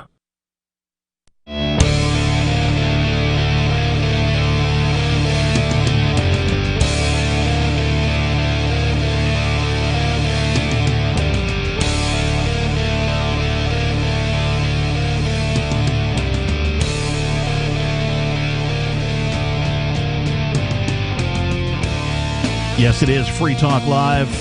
Welcome back. Thank you for tuning in tonight. The telephone number is 603-283-6160. In the studio tonight, it's myself, the Reverend Captain Kickass, joining me. Peakless Mountaineer. I do want to tell you that Bitcoin.com is the best source for learning about cryptocurrency. You can go there right now, click on Get Started at the top of the page. When you do that, you'll find all sorts of valuable information, neatly organized to suit your needs. There's no longer any excuse to ignore this very important world-changing information. If you are a knowledgeable crypto user, you can check out news.bitcoin.com to get the latest headlines of all the news that's relevant to you. Bitcoin.com is your source for everything crypto, like getting a wallet, mining, trading, and all the latest cryptocurrency news, all on a very slick and easy-to-use website. Visit bitcoin.com. All right, so in the previous segment, Jerome called, and he had two questions. One, is Putin a war criminal? Yes, absolutely, without a doubt. In fact, I would be willing to say that every president of every country is a war criminal? Maybe not every country. Maybe not every. Definitely every president that I'm aware of this country. For certain. I mean, except for William Henry Harrison. As a president, he was not a war criminal because he didn't get anything done. Sometimes doing nothing is the right choice. And when you're president, that's about as well as you can do. He also had a question about Charles Barkley. He somehow thinks Charles Barkley's a scumbag because Charles Barkley is going to try and be a commentator for some golf thing that he's, and he claims to not care about Charles Barkley, but he called into a nationally syndicated talk radio program to talk about Charles Barkley. So, I mean, he must care somewhat. I mean, demonstrably, he cares more than just about anything that, can be safely talked about in an FCC-regulated format, because he could have talked about anything. So I just typed into my favorite search engine, Charles Barkley, Republican, and what did I find? Something interesting. This is from, what did I say it was, 2021 in April? Yeah, because usually Jerome only calls in to complain about what the Republicans are up to. Yeah, especially Trump, but not always. And this time it was a variation. So, yeah. So this from PhillyVoice.com, April 4th, 2021. Charles Barkley rebukes politicians for trying to make whites and blacks not like each other. And I'm like, brilliant. I've been saying this for a long time. I mean, people keep talking about the term systemic racism, right? They are trying to divide and conquer all of us so that they can maintain control. That's how they do it. That's how they maintain their control, by dividing and conquering. Yeah, they are trying very, very, very hard, and have been for decades, to make sure that black people and white people hate each other, preferably enough, in their opinion, to go to war with each other. That would suit them just fine. This article says Charles Barkley gave a hitting critique of American politics on Saturday, accusing both Republicans and Democrats, the lawmakers, of attempting to make whites and blacks not like each other. Here's the actual quote. I'm not going to read this whole article. It's rather long for a quote, but he says, "I think most white people and black people are great people. I really believe that in my heart. But I think our system is set up where our politicians, whether they're Republicans or Democrats, are designed to make us not like each other so they can keep their grasp of money and power. They divide and conquer," Barkley said. "I truly believe in my heart that most white people and black people are awesome people. But we're so stupid following our politicians, whether they're Republicans or Democrats," he continued, "and their only job is, hey, let's make these people not like each other. We don't live in their neighborhoods. We all got money. Let's make the whites and blacks not like each other. Let's make rich people and poor people not like each other. Let's scramble the middle class. I truly believe that in my heart." Charles Barkley sounds like an enlightened individual. Yeah, that's awesome. I mean, dead on. I forget the guy's name, but I remember researching how the head of the Black Panthers in Chicago was starting to make peace with there was a similar organization, but they were all white Southerners, And they had made peace and joined forces, like to the point where like they had been using the stars and bars, the old Confederate flag, as sort of their their calling card, because it was something that the people from the South were used to seeing, and it was something they could relate to and sort of be like, oh yeah, that's our people. And they'd become such friends that he'd sufficiently explained what the way that the black people looked at that same thing, and he's like, and they had stopped using it. And as he was just about to be like the number one head honcho for all of the Black Panthers, he got assassinated, like straight up murdered by the police. Surprise! Because the one thing that they cannot ever stomach is the people coming together against them. Yeah, that's true. That is very true. There's a couple of memes that say as much that I really like online. One is the black man and the white man. They're like, sort of they shake hands together, and it says basically what you just summed up there, which is that is the one thing the system really fears, is all of us coming together and going, no, absolutely, system, you're the problem. Yeah, and it's less cut and dry in the case of Martin Luther King Jr., but the evidence shows that he had just started moving into really analyzing poverty, and how poverty was really the source of all of the trouble that black people were going through. And he had come to realize that the poorest people in this nation were not, in fact, inner city black people, but the hillbillies, basically, of Appalachia. Right. That they still are, by the way, the poorest people in America, and to a large extent live in somewhat third world conditions.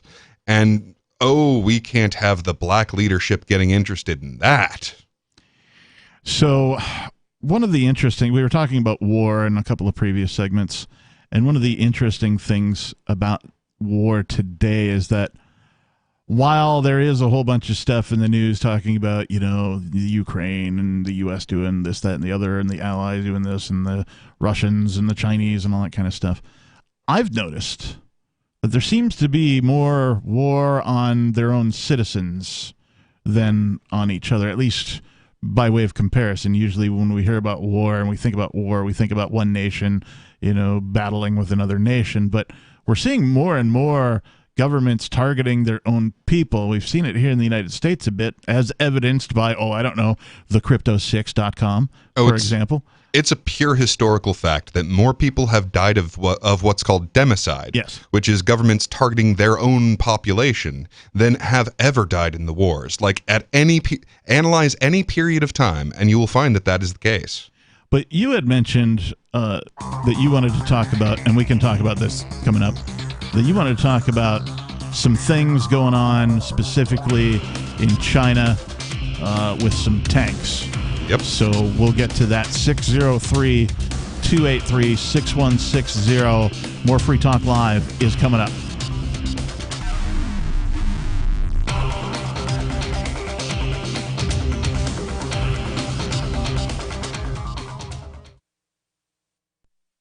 The Shire Free Church offers a sanctuary to those seeking an escape from state churches. The Shire Free Church is an interfaith, diverse group of people that may not share identical theological beliefs. As a member in or minister of the Shire Free Church, you are a sovereign individual and may be the faith of your choice. We don't claim to have all of the answers. We are open to all peaceful people. We want to learn from each other. What unifies the Shire Free Church and its diverse members is peace, love, and liberty. There are many paths to God, one for every individual. The Shire Free Church does not define a specific path beyond these parameters that must be your foundation. Peace as your way. Love as your guide. And liberty as your light. Learn more at church.shiresociety.com. That's church.shiresociety.com. From Feature Story News in Washington, I'm Simon Marks with the Week in Review. And the week ended with fresh evidence that President Biden is coping well with COVID-19 after testing positive for the virus earlier in the week. Isolated in the White House residence, where he'll remain while he spends the weekend receiving more treatment, he participated virtually in a Friday afternoon roundtable about oil prices in the United States. And apart from a croaky voice for which he apologized, was very much on message. Gas prices are coming down. In fact, gas prices have fallen every day this summer for 38 days in a row. You can find gas for $3.99 or less in more than 30,000 gas stations. The week in Europe was dominated by soaring temperatures and wildfires across the continent. The UK reported its hottest temperatures ever. FSN's Sally Patterson suffered through it in our London bureau. Tuesday was the busiest day for the London Fire Service since the Second World War. 41 properties in the capital were destroyed in blazes caused by the unprecedented heatwave. As wildfires broke out across the country, families, pets and livestock were forced to flee. Several train lines were brought to a standstill over safety concerns, with some stations closing their doors. The next UK Prime Minister will either be Foreign Secretary Liz Truss or former Chancellor of the Exchequer Rishi Sunak. They're the final two, whittled down from an original field of 11. Liz Truss is promising immediate tax cuts. We need bold action. We are in economic difficulty. The whole world is in economic difficulty. It's not time for business as usual. Mr. Sunak says that's irresponsible. I think it would be inflationary. If the government goes on a huge borrowing spree, that is only going to make the situation worse. A deal was struck between Russia and Ukraine over grain exports. A signing ceremony on Friday was hailed as a breakthrough by the UN Secretary General. Sri Lanka saw efforts by new President Ranil Wickremesinghe to clear a site of continuing protests in Colombo. Armed forces beat demonstrators, destroyed their tents and raised fresh questions about the incoming president's unpopularity. Italian Prime Minister Mario Draghi resigned, prompting fresh elections within the next 70 days. His coalition fell apart midweek despite days of efforts to keep it together. The House Select Committee investigating last year's Capitol Hill riots by Donald Trump supporters held another prime-time session and accused the former president of doing nothing for more than 3 hours as his supporters engaged in violence. The committee's chairman, Congressman Benny Thompson of Mississippi. He commanded the mob to go to the Capitol, and he emphatically commanded the heavily armed mob to fight like hell. There must be stiff consequences. And the next hearing will take place in September. From bureaus worldwide, this is FSN. Our Matrix server is about as free as internet chat can be. Join the existing rooms or create your own at chat.freetalklive.com.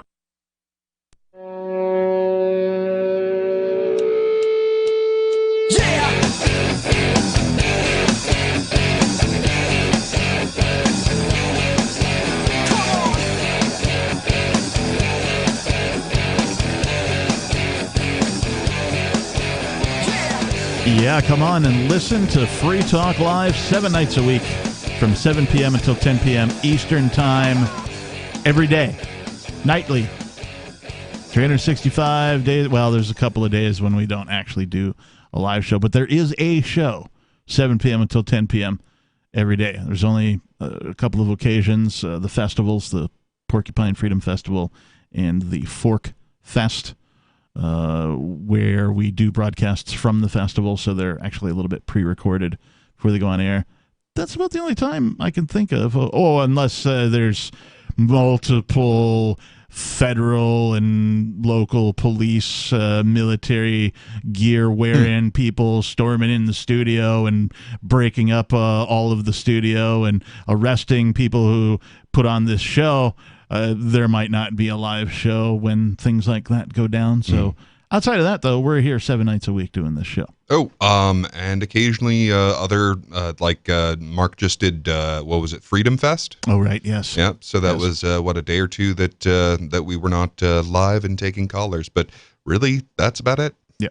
So 7 nights a week, 7 p.m. to 10 p.m. Some folks won't be listening to this show between 7 and 10 Eastern, and if that's the case and you want to call between 7 and 10 p.m. Eastern time, and we'll do our best to get you on the air. The telephone number, 603-283-6160. I do want to talk about the China thing that you want to talk about, but first let's go to, we've got Major Payne calling from Michigan. Major, you're on Free Talk Live.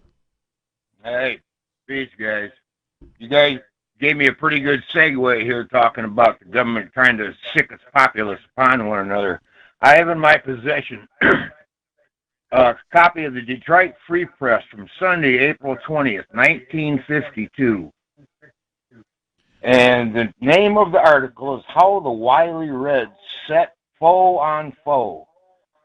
A document said to have been found on a dead Russian secret police officer details communist methods of weakening opponents through terror.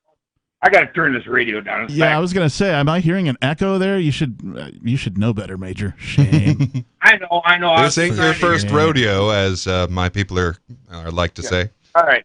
So to continue, published by the National. Okay. Anyway, it was come off a dead Russian secret police officer. Okay. Detailing communist methods of weakening opponents through terror. Published by the National Committee for a Free Europe, New York, it was reportedly found on the officer's body, found in Poland in 1948. What does it say? Got it from a cabinet minister of one of the Baltic nations, swallowed by a Russian. Although the document, all through the document, the whole non-communist world is considered enemy area. The whole non-communist world is considered enemy area. That's worth repeating. The major problem to get segments of the anti-communists to fight each other so as to weaken themselves without any loss to the communist world. The document cites as a classic example the struggle between the Poles and the Ukrainians in 1942. Both were supposed to be fighting the Germans. The document reveals that these communists decided to strike three groups at once: Germans, Poles, and Ukrainians, large numbers of whom always wanted to be free of Moscow. Communists formed small groups acting as Poles and Ukrainians and started fighting each other. Almost immediately, true Poles and Ukrainians got into the fight. The communist conspirators got out and let the Poles and Ukrainians go on killing each other. That's only half the story. Right. Let me stop you right there, Major, because what you're describing is something known as agent provocateur or agents provocateur. This is where somebody with an agenda will infiltrate a group of people or start a group of their own for the purpose of infiltrating and try to get people to act in a certain way or go along with their agenda for their reasons. That is to say... the FBI playbook, don't it? It sure does. Where they got it from. Yeah, it's also a classical false flag. Yeah. All right. So it's only a little bit longer. Let me finish it out because the last paragraph is the best. Go for it. The document says the action, number one, prevents cooperation between Poles and Ukrainians. Number two, weakened the Polish position before the world when it came for them to ask for its old eastern border. And number three, reveals which Poles and Ukrainians had strong national feelings. Such people would later be liquidated. The document is vague on how the pocket-sized war affected Germany. The document describes as another use of terror in Poland, in which the blame was thrown on the enemy to the communists started it, and the Poles did most of the fighting. There was a point in World War II, hang on, I got to pop the paper, this thing is huge. He's reading from an actual newspaper. I know, right? Oh, dude, yeah, these things back in 1952, when you seen, Father Knows Best or whatever, and Daddy disappeared behind the newspaper, that's how big it was. Yeah, I've read newspapers. Finish the story here. All right, so there was a point in World War II when the Poles, who had not been too much disturbed by the Germans, refused to help the Soviet units and wanted to penetrate German areas held in Poland. So the communists say that the document decided to make the Poles angry at the Germans. Yeah. They set up a unit to hit the Germans in such a way that the Germans put the blame on the Poles. They immediately turned on the Poles, shot some, sent others to concentration camps, burned farmhouses, and the Poles rose in anger against them. The document says the Red Army commanders used as a trick caused the German officers on battle lines to help stop desertion from the Red Army. Russian officers ordered their German prisoners terribly mistreated. This document continues. That produced an immediate contradiction, and the Germans instituted reprisals and began to shoot captured Soviet enemy personnel. Desertion ceased. Imagine that. Yeah. And then here's the last paragraph. The document warns that the communist terror must camouflage this action so that the blame falls on the enemy, and meanwhile appears before the world as an advocate for peace. Hey, Major, thanks for the call. We appreciate it. Yeah, it's a great way to have let's you and him fight. Yeah, and it just illustrates how much of political theater is designed for divide and conquer. Mm-hmm. Right? They want the pitchfork people angry at the torch people, and they want the torch people angry at the pitchfork people, so that they don't get together and go, hey, wait a minute. These guys are trying to antagonize us against each other. Yeah, I mean, a perfect example right now is, all these people with the Ukrainian flag, and I'm sure they have plenty of anti-Russian sentiment right now. And I got to tell you, I am against the Russian leadership.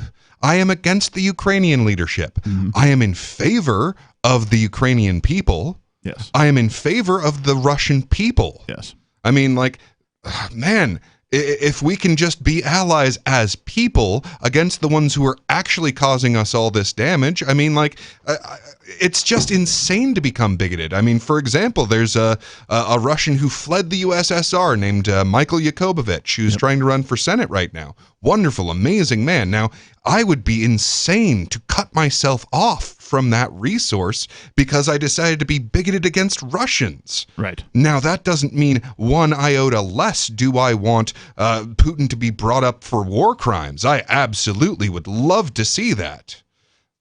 But that's the difference. Yeah.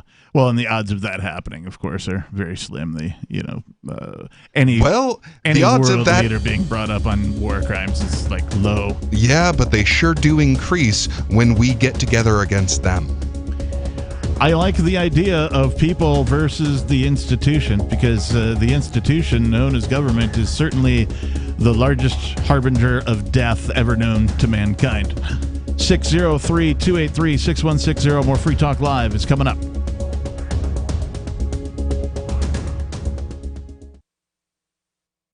Why did you move to the Shire? I moved here to the Shire because there's other people around who take liberty just as seriously as I do.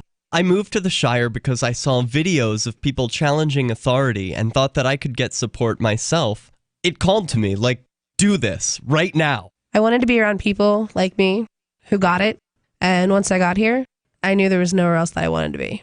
I've always wanted to change the world, so I moved to the Shire to join people who were actually working towards doing the same thing. The people here are awesome, loving, and positive. It was for the adventure and for the feeling of something important is happening here, and I just wanted to come to sort of be part of that. Visit ShireSociety.com to read and sign the Shire Society Declaration and learn the reasons why, if you love liberty, you should immigrate to the Shire. Plus, connect with others via the forum at ShireSociety.com. That's ShireSociety.com. Looking for a great real estate investment? Consider New Hampshire, which is ground zero for the Liberty Movement. Your first call should be to Mark Worden from Porcupine Real Estate. He's more than just a real estate agent. He's your New Hampshire concierge. Where are the best places to live? Do you want farm, city, the burbs, or forest? Do you want a duplex or multifamily building so that renters pay your mortgage? There are homes in all price ranges in New Hampshire, and Mark can help with financing too. Invest in liberty and property. Mark Worden can help. PorcupineRealestate.com. There are lots of ways to listen to Free Talk Live. Our podcast has been around since podcasts began, and now the FTL feed is loaded with content besides our full show archives. Did you know that we make it easy for you to customize your podcast subscriptions? We have different feeds, one that includes only our full shows, one with just the Daily Digest, and our main feed that includes everything. You decide what you listen to. It's quick and easy to customize your feeds at feeds.freetalklive.com. That's feeds.freetalklive.com. So the protection of life, liberty, and property is what the Free State Project is all about. But it's an effort to move 20,000 people who understand. It's about demonstrating to the entire country that, yeah, we can have a free market, a truly free market. Making it just a freer, great place to live. It's the world's largest voluntarist libertarian community, and it's only getting bigger. That's amazing, to be able to move to a place where other people passionately believe in being free and independent. What the Free State Project is managing to do, though, is to put their money where their mouth is. It's physically getting up across the country and saying, let's go someplace and let's demonstrate the power of these ideas. There's a lot of kind of philosophy that surrounds liberty. There's a lot of thinking about it and talking about it. But here in New Hampshire, people are doing it. 101 Reasons Liberty Lives in New Hampshire, a documentary by Free State Project Early Movers. Watch it free at 101reasonsfilm.com. 101reasonsfilm.com. What if you want to hear the latest episode of Free Talk Live, but all you have is your phone, you forgot to download our archive, and you have no data connection? You can call our Listen line at 641-793-0191. That's a long-distance number, so you may incur charges. If not, listen as long as you want. 641-793-0191. The Free Talk Live Listen line, 641-793-0191. So you've signed the Shire Society Declaration and are planning your move to New Hampshire to be around more liberty-oriented people. Next, sign up for the Shire Society Forum at forum.shiresociety.com. There are a bunch of people there who are already in the Shire, and they want to meet you. If you're already in the Shire physically, you should also come by the forums. Remember, not everyone uses Facebook. New people are signing up for the Shire Society Forum every month, so drop in and say hello at forum.shiresociety.com. You can stick it to the man and big tech. Join our FTL social mastodon at social.freetalklive.com.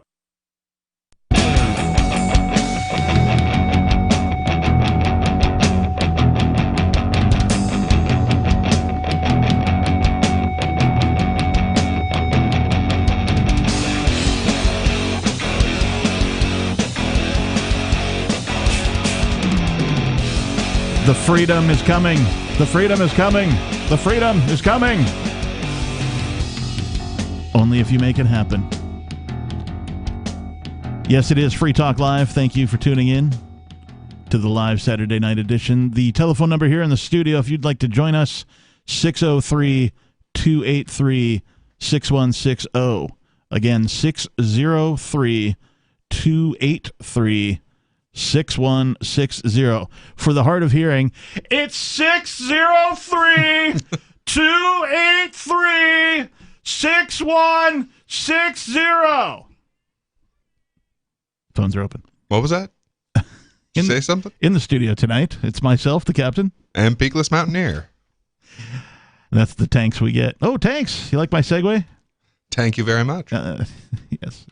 So what about tanks? I don't like your segue. It's not as armored as a tank. My segue transforms into a drone. No, it doesn't.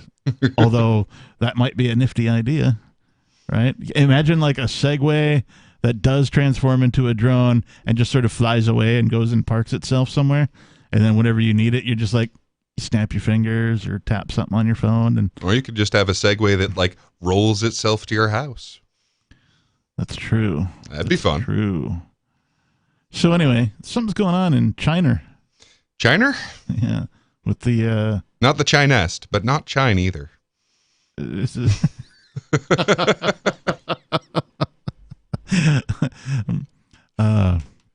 what's going on in China, Peakless? Plenty. But in particular, what you wanted to talk about here on the show tonight. Yeah. So this story sort of got mentioned very briefly last night, and so oddly enough, last night, I was, poking around and like I got this little alert, and it's Matt Taibbi saying, Jesus! And I'm like, okay, what makes Matt Taibbi go Jesus? And I went, Jesus! Because I saw footage of just this massive column of tanks all the way down a street. And so I'm looking into this, and it's the Henan province had this trouble with their banks. And then I saw, so I start poking around, looking into it, and someone else had pointed out, hey, these aren't in Henan. And here's a caption here that says that these are actually in this other town. And so I go into this thing. So now I know what the heck is this whole deal about. Okay. So here's the thing. So back in I think it was April 15th, the bank in Henan province had run into this problem. Now the banks in China are notorious for corruption. There's just so many times where they siphon this thing off into their own pocket. And, when you've got 1 billion people, it's kind of easy to get away with a lot of this stuff. 1 billion people and unlimited state power is a pretty good combination for corruption. Sure. So a lot of this happens anyway. And one of the rules that they have in China is that banks are only allowed to service the local area. Okay. But what this bank had done is they had this third party come in to try and drum up some extra service because it's not very competitive, and so they make really good rates on their loans, but they've only got the local area to draw from. But this third party had gone ahead and gone, oh, well, we're going to put this on the internet and get all these people who are 700 miles away from you to start investing in this bank. Okay. So when the S hits the fan, as it tends to do in the financial world, because it's all controlled by unbelievably corrupt bureaucrats who are printing their own money into oblivion and then stealing chunks of it in various ways. So when the S hits the fan, okay, well, it turns out there's millions. So there's some $6 billion that are not allowed to be pulled out of this bank. Right. So the headline that I saw, and I should mention too, you mentioned Matt Taibbi. If you want to read an accurate yet damning piece about the financial situation in 2008, Matt Taibbi penned an article. I don't remember if it was Time Magazine or I don't remember which publication, but it was called something along the lines of everybody's guilty and nobody went to jail. Yeah. With regards to the bankers. So he's a good writer. He does his homework. Yeah, he's honestly one of the only legitimate journalists that exists in the world today. That may be true. I haven't I'm not a super fan of his or anything. It's just that I've ran across his writing on more than one occasion while independently researching other stuff. And I'm like, oh, I remember this guy writes well. So I, will gravitate towards that. I'm not saying I agree with him on everything, but he seems to actually be doing the job of journalist. But getting back to this point at hand, so all these depositors who they suddenly don't have access to their life savings, can't get their money, right. So they've been protesting since then. And one of the fun things about this is that a lot of them, when they started organizing to go to the capital city of Henan province to do the protest, suddenly found that their app on their phone about whether or not you have COVID had turned from green to red, which means that you are not allowed to use any public transportation and very frequently have to quarantine, for a number of weeks. Oh, how convenient it is that all of a sudden the people who the state has screwed over and who want to protest the fact that they've just had all their money stolen just happened to get COVID at that time. Yeah, I commented on social media somewhere about an article talking about this app and how their color turned from green to red mysteriously overnight or whatever, so that they couldn't go to the protest. Right now, this is how stupid human beings are. These people have been convinced that their app changing color prevents them from going somewhere to protest. Well, and to some extent they're right, because you you literally cannot pay to get on the train to go to the capital city if your app is still red. Sure. I understand that there are some mechanics behind that, but that doesn't prevent you from protesting, right? What it does is it puts up a roadblock, but it doesn't. It's not insurmountable. Right. You can still walk. You can drive. There's horses. There's buggies. Well, they're not used to driving. I understand. Well, or thinking for themselves. In and a I don't know enough non-collectivist about. way. I don't know enough about this particular province, but imagine being so subdued, whether it's by technology or not, that you believe that you can't do anything about your situation because an app changed color. Yeah. That's the part that bothers me the most. That's collectivist culture for you. And, coming soon, right? Oh, yeah. Coming very soon. Oh, yeah. This is the plan. Make no mistake. To a telephone near you. Mm-hmm. And I mean, it's why I keep ranting about a central bank digital currency, because they absolutely want to make sure that you cannot spend your money on doing anything that they disapprove of. And that's the best way for them to do that. But anyway, so I'm researching this, and it turns out that these tanks weren't actually in Henan province at all. So they're actually in the next province over, and at a port city. And not like a huge major city, not at a capital, but like just at a port city. So it's like, wait a second, there's an entire row of tanks in a Chinese port city. Mm-hmm. And honestly, so like everyone says like these are to avoid a run on the bank. And that very well may be true. It may be that what they're trying to avoid here, but I mean, that's one story too, is that they're not trying to avoid a run on the Henan Bank. They're trying to make sure that this, like if that's what they're there for, they're trying to make sure that this doesn't spread. Oh, that because there are people who know that they can't get their money out of the one bank, that people who bank at other banks aren't going to make a run in advance of that happening to them. Mm-hmm. That's an interesting point, right? Because people are capable of, reading between the lines, particularly when it comes to their money. Bank runs are typically a reaction to some sort of news. Or some sort of failure of either the financial system or the government, or both. Yep. So, but the other thing that this occurred to me is that, okay, wait a second, you are suddenly moving a tremendous number of tanks to where they can be easily loaded onto ships. And it made me think about the struggles with like the possibility of a Taiwanese invasion. And I mean, right now would be a pretty decent time for them to do so with America largely distracted by Ukraine. 603-283-6160 is the number if you'd like to comment here at Free Talk Live. Is a Taiwan invasion coming? Give us a call. Let us know your thoughts. More Free Talk Live is coming up.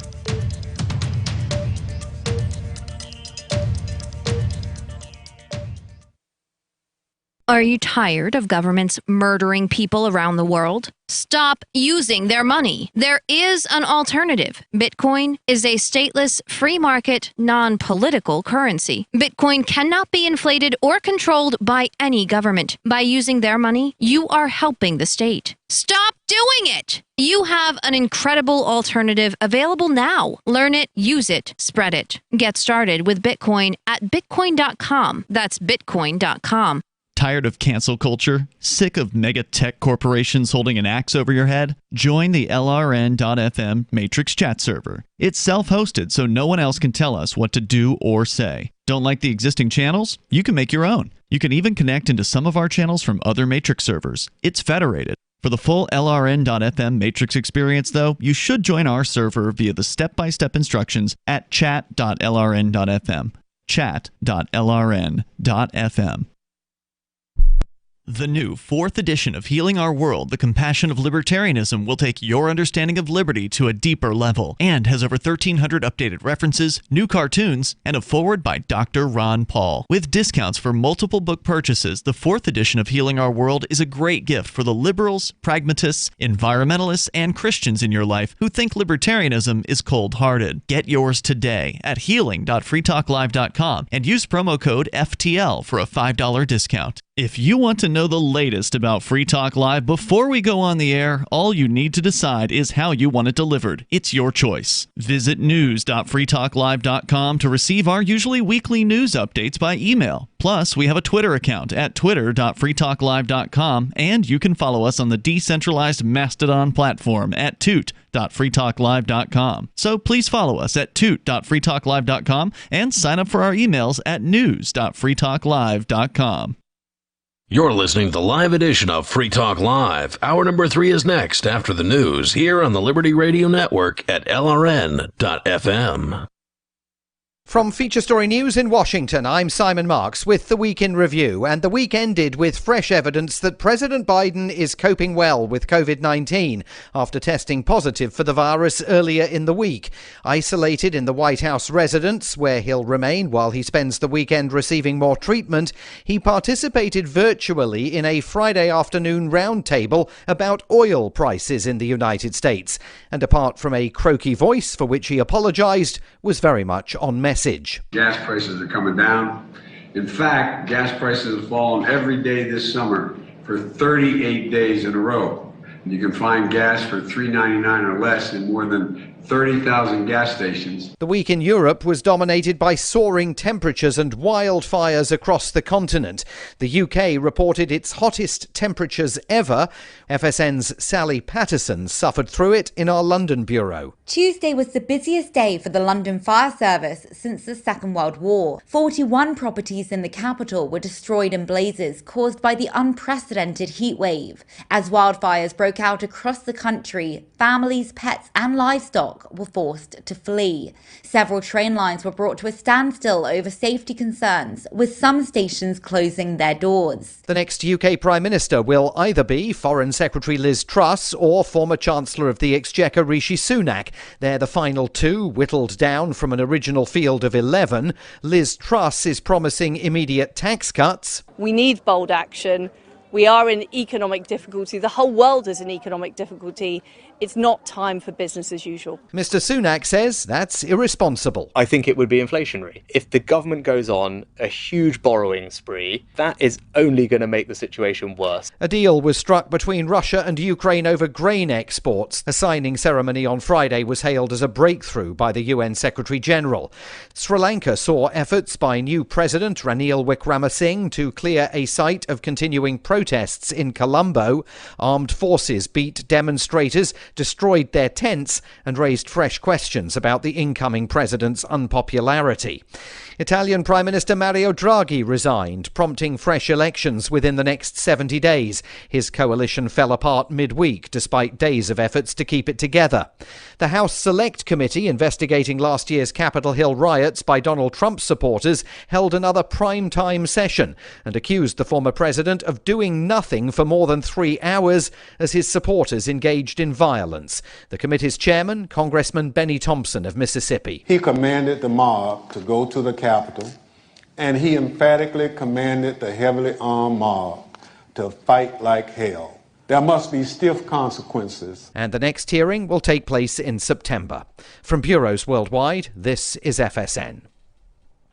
In the upcoming trading week, attention on Wall Street will be on the Federal Reserve and how aggressively it will act to curb runaway inflation. This comes after price pressures hit a fresh 4-decade high last month. With the preview from FSN's business desk in New York, Will Denzelo. Inflation in June ticked up 9.1%, which is more than analysts expected, and hit a 41-year high. That fueled speculation that the Federal Reserve will act even more forcefully to ease price pressures. The Fed's two-day meeting concludes Wednesday, and while many analysts expect the central bank to raise interest rates by 75 basis points, that June inflation figure did spark speculation that we could see a 1% rate hike. This week we also have the release of gross domestic product figures for the second quarter. The Japanese government is to hold a state funeral for former Prime Minister Shinzo Abe at the end of September. Abe was fatally shot earlier this month on the campaign trail in an incident that shocked the nation. FSN's Tokyo correspondent is Phoebe Amoroso. The state funeral will be held on September the 27th at Nippon Budokan, a venue in central Tokyo. It will be fully funded by the government, a decision that is dividing the public. Abe was Japan's longest-serving prime minister, but his time in office was mired in a spate of scandals, including allegations of favoritism. A state funeral for a Japanese national leader is rare. The last time the country held such a memorial was in 1967 for Shigeru Yoshida, who served as Prime Minister directly after World War II as Japan began to rebuild. Stories we'll cover in the coming week: President Biden's recovery from COVID-19, the hustings will intensify in the race to become the next UK Prime Minister, and Pope Francis will be in Canada, the first papal visit to the country for 2 decades. Those stories here and on Twitter @FeatureStory. And that is the Week in Review from Feature Story News. Simon Marks reporting. Turning to Capitol Hill, House Republicans are considering their own version of the Violence Against Women Act. The GOP hopes their new no-punch Pretty Lady bill will finally help the party appeal to female voters. No punch, no rape. Pass law. Women give big smiles at us again. Big votes. Among its statutes, the bill would introduce harsher penalties for putting fists to women's face and proposes that if ladies smell nice like flowers, no smash lady. And what if Pretty Lady Al-Qaeda? What if she death panel? What if she Benghazi? Yes, in some cases, punch lady. In addition to increasing funding to shelters for crying ladies hurt from doing sex with bad guys, the bill also includes a clause complimenting the nation's women for losing weight. And in other headlines, Lady Gaga kidnaps Commissioner Gordon. A man who likes to move it is still searching for the perfect song. And Rod Stewart is mistaken for an elderly aunt. This is the Onion News Network.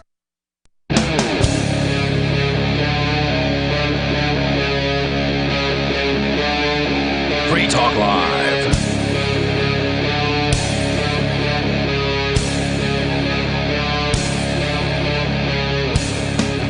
Yes, it is Free Talk Live, kicking off hour number 3 of this live Saturday night program. 603-283-6160 is the telephone number if you would like to chime in, take control of the airwaves, and talk about whatever's on your mind. In the studio tonight, it's myself, the Reverend Captain Kickass. And Peakless Mountaineer. We were talking about all sorts of things, but in particular, these Chinese banks, or at least one of them, which... Banks and tanks. Yeah, banks and tanks. And there's people who can't get their money out of their bank. Mm-hmm. And well, what can people do? Because if we see it happening somewhere, we know it's going to happen again. These governments, generally speaking, do the monkey see, monkey do. If they find a way to oppress people and it works, or a way to extract more wealth out of people and it works, then another government's going to try it somewhere. We know that inflation is a global phenomenon now, and that is because of central banking. Mm-hmm. So we know that this is not just a localized thing here within the United States. It is happening all around the globe, well, as they say. And if central banking and the kind of central banking that we have, fiat currency, yep, rather than, backing it with something, if that was not the norm throughout the world, then this country simply could not have gotten away with inflating the currency to the degree that we have. Yeah.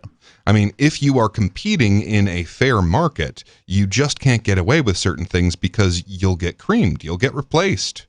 People will go to a functional alternative. But if there is no functional alternative, then you can get away with continuing to do this. And I just want to point out that there is a functional alternative to government currencies, one that was not developed by government, one that is not under their control, one that can't be inflated by government, one that they cannot shut down, they cannot invade the headquarters of this type of currency because they don't exist. What is it backed by? It's backed by mathematics purely. And it's called cryptocurrency, Bitcoin specifically. Mathematics and the greatest amount of processing power that mankind has ever put forth. And we could talk more about that, but let's go to Robert in South Carolina. Robert, you're on Free Talk Live. Okay, yes. I just wanted to say, yes, that China is it's moved in the fall, and it's probably going to be sometime in September or October. That is to say, because of the political situation in the United States, and also the fact that President Xi told President Putin during his last visit to China at the end of the Olympics that was the plan. And also, it's a good time to fight because the summer heat is over, but the winter hasn't set in yet, so that's a good advantage for them. So now I just want to get this straight. Do you think Taiwan will invade China or China will invade Taiwan? China will probably not invade Taiwan. I'm sure it will do its best to get its influence going there in the least damaging way possible, because they certainly don't want to acquire a pile of rubble. They would like to acquire everything in pristine situation and optimally have the Taiwanese operate and manage everything on their behalf. Well, I hope you're right about that, because I know a lot of people are spoiling for an intervention by the United States federal military if China does decide to invade Taiwan. And I could not be more against that, just out of, if nothing more, self-preservation. Because, again, that is a situation where you are playing with nuclear fire. Well, like I say, the Chinese are really not confrontational people. They would much rather do their homework and have everything be said and done when the time comes. Why would they want to have a military confrontation, if it's not absolutely necessary? When the Chinese are ready, what they'll do is they'll put everything into place, and there won't be anything to discuss. It'll be clear what the situation is. Well, I mean, it is always possible that they will expand NATO to include Taiwan. I mean, they're already talking about expanding it to Japan. It'll be too late. Come again? You said it'll be too late. In what sense? In the sense that September and October are almost here. Hold on. So what exactly do you think September and October will bring? I think it'll bring the Chinese to the point of basically getting the Taiwanese to cooperate with whatever they've got in mind. I think the question is more, why do you think that this type of an action is seasonal? Oh, because first of all, once the elections happen in the United States, the politicians that are in office will realize what the situation for them is, and they'll have nothing to lose by doing whatever they think is necessary, and that could be very different. Who knows exactly what that'll be? So that's a situation the Chinese would prefer not to have. And the other thing is that it's much easier and better to fight in September, October, rather than the broiling and broiling sun of the summer. Well, I thought you said that they wouldn't be invading, though.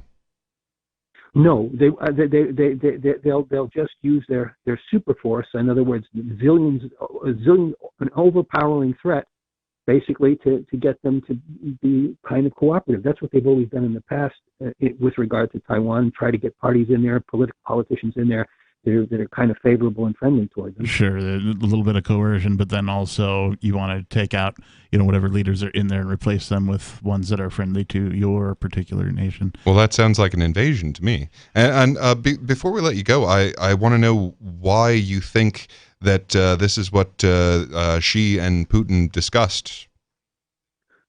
Well, it's confirmed by intelligence. If you have any doubts. Oh, I always doubt what the spies tell me. Isn't that right? Intelligence. The other thing is, this is a once in a lifetime opportunity. September and October. Everything is right for that time, actually. All right. Hey, thanks for the call, Robert. We appreciate it. That is affirmative. Only time will tell. That's what intelligence says. No. Have you not seen? It's been a while. Okay, no. America. That's the one. Yeah. That's the one. There's a character in that movie. For those who haven't seen, there's a character in that movie known as Intelligence. And every now and again, they ask him a question, and Intelligence is straight up like a baked surfer. Right? That is affirmative. Right? Whenever he says something. So and once again, never trust an acronym. Intelligence was an acronym in that. What did it stand for? I don't know at all. All right. Well, so going back to the banks thing, there is, for the first time, non-governmental infrastructure, and that is cryptocurrency, Bitcoin specifically. separating money and state is, in my opinion, more important than the separation of church and state. Now, we've already sort of gone through the separation of church and state as far as, at least on paper is concerned. But why do I say separation of money and state is more important? Because it really, really, really takes the teeth out of the state. They can no longer take loans out against future generations of people and saddle future generations with debt they had nothing to do with in the first place. If you separate the money from the state, they have to then beg for every penny they get for things like defense, military spending every year. If you saw the bill every year come to your house for how much money you are supposedly giving up in debt as a result of the United States action, the wars would end tomorrow. Yeah, suddenly a lot of people would have the compassion to end the wars. And then a bigger bill would be to those left, and more of them would find the compassion until finally it's on that one last person, and suddenly they feel it's not worth $1 trillion to keep this war going. 603-283-6160. Do you believe in the separation of money and state? This is Free Talk Live. More coming up.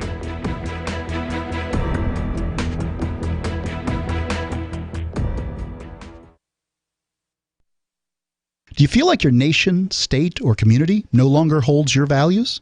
Have you dreamt of a place where people agree that liberty is important and are free to pursue their projects so long as they respect the property of others? There are many people just like you that are discovering freeprivatecities.com. Their social media links are at the upper right of the page at freeprivatecities.com. All skill levels will be needed when the first of the Free Private Cities opens. It's sooner than you think. Stop arguing and build. freeprivatecities.com. Are you tired of your taxes funding endless occupations around the world? Antiwar.com is run by people who understand that wars abroad become wars at home, wars on our freedoms. Antiwar.com is dedicated to bringing you the latest in news, views, interviews, and reviews from the top movers and shakers in the anti-occupation movement. Antiwar.com has it all, from thorough foreign policy analysis to interviews with whistleblowers who used to run the military-industrial complex. Anti-war, pro-free market. That's antiwar.com.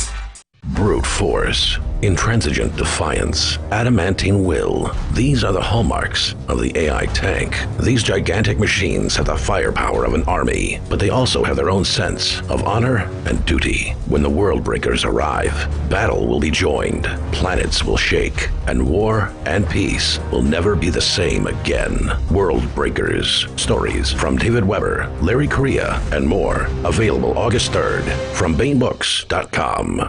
I'm crazy about My Magic Mud. This is the most important oral care product created this millennium, and I'm not kidding. We all have different opinions on politics and issues, but we all have mouths. And I want yours to be as clean as possible, with teeth as bright as they were meant to be. I will never be without My Magic Mud. It's a little surprising, but man, does it work. If you only listen to one thing I say ever, go to mymagicmud.com and get 20% off with code FTL. mymagicmud.com, code FTL.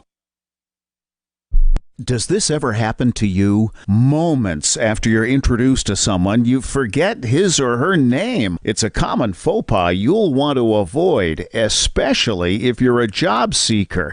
And even if you're not, here's a tip. As you are being introduced, and while you're still shaking hands, smiling, and making eye contact, say the person's name aloud. Not only does that make a deposit in your memory bank, it acknowledges the other person. And that is more than a nuance, as is maintaining eye contact. With money and attention so scarce now, effective communication skills have never been more important. Cutting through the clutter rather than blending into the blah, blah, blah will help you connect better, no matter what the conversation. For more tips, hit survivalspeech.com.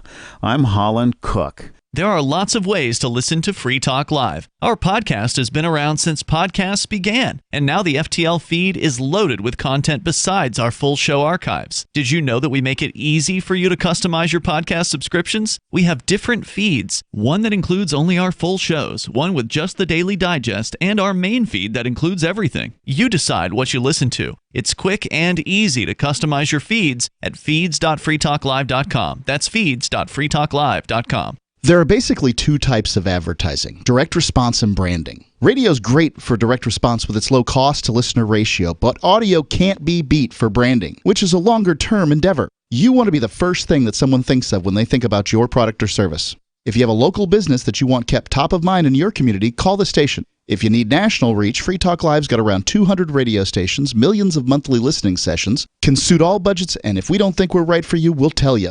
Email me, mark@freetalklive.com. Don't miss a moment of Free Talk Live. Get our archives daily via our podcast at feeds.freetalklive.com.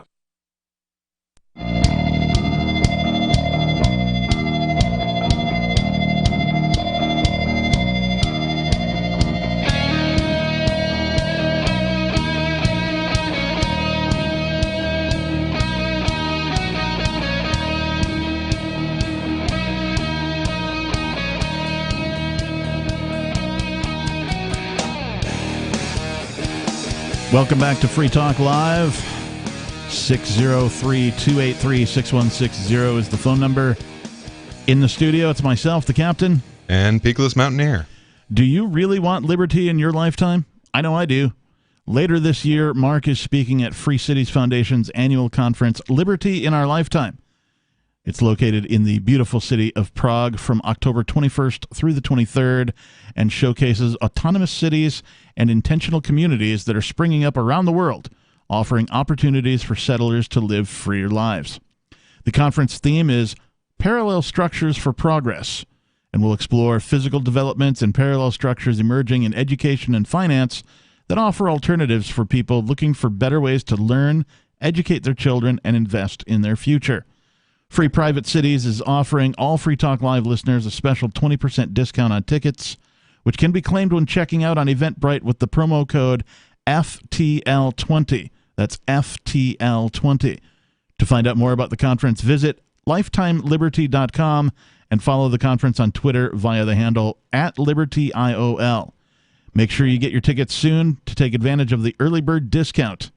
If you'd like to buy your tickets in Bitcoin, you can drop them a Twitter DM for instructions on how to do so. Again, lifetimeliberty.com. Use the code FTL20 to get your discount. This will be held in Prague, October 21st through the 23rd. lifetimeliberty.com. All right. I do love those parallel structures. Well, and we're actually talking about one right now, right? This past segment, and up until this point, we had been mentioning the separation of money and state and how there is an exit.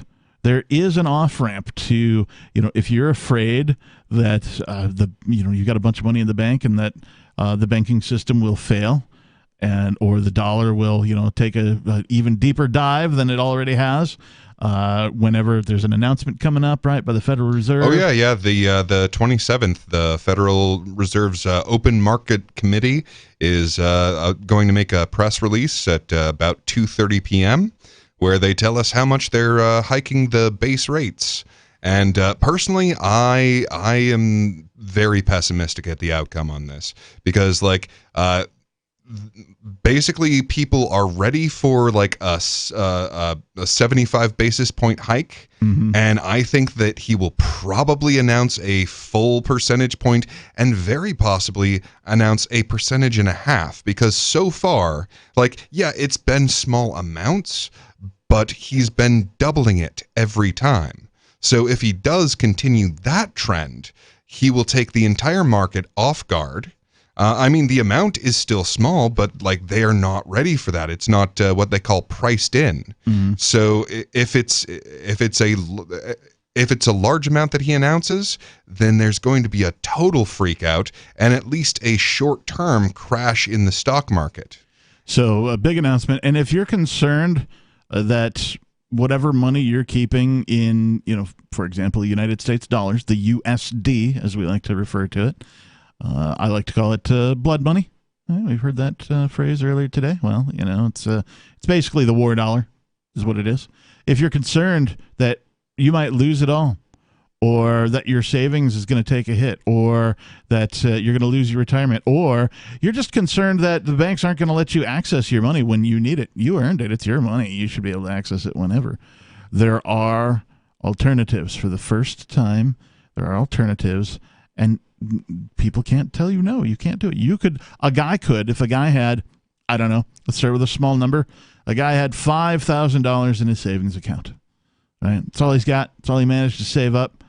And he was concerned. It's literally possible for him to move that entire $5,000 out of the USD system and into cryptocurrency, whether it's Bitcoin, Bitcoin Cash, any of the cryptocurrencies. Pick the one you think is going to do the best, the one you like the most. You can literally do that and do it like tonight. Like Bitcoin doesn't have banking hours. You can do it like whenever. Yeah, and I mean, if he was someone who doesn't trust this Bitcoin thing, okay, well, if you're worried about the price volatility, because that tends to be a major concern with people, if you're worried about the price volatility, but you kind of maybe don't want to have your money where it can be suddenly stolen from you, as so many countries have in the past, what they call like a bail-in. Mm-hmm. It was just a haircut by stealing 20% of all of our depositors' accounts. Well, you can just pick a stable coin that you trust, and then the price won't be so volatile.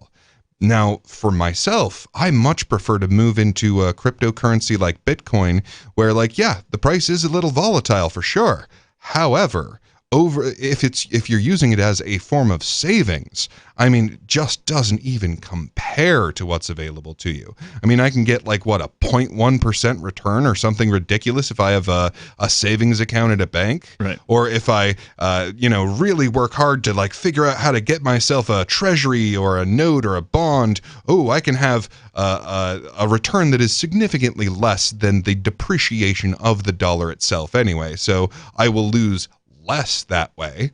Or I could go, there seems to be this 4-year cycle of what we call the halvening, mm-hmm. and there's a tremendous increase every single 4-year period in Bitcoin.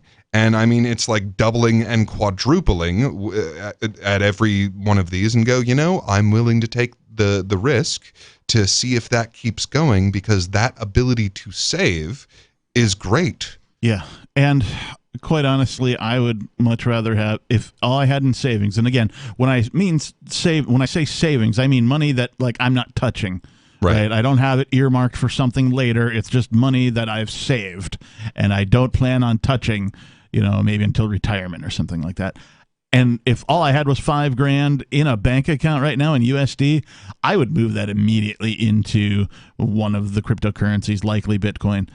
Because it's on sale right now. We've already seen it top at $1,000 per Bitcoin? 68, 69, yeah. So, I think it was, okay, I don't know what the official number is, but certainly it was worth a lot more than it is now. It's on sale right now, and if you look at, if you zoom out and you look at the actual curve, you can see that while there is some price volatility, that the curve is an upward curve, and it's going to continue to trend that way, particularly because the infrastructure building has not stopped. There are so many startup companies and so many other people out there doing coding work for cryptocurrencies and other people beginning to accept it or devising ways to process it, building different user interfaces for it.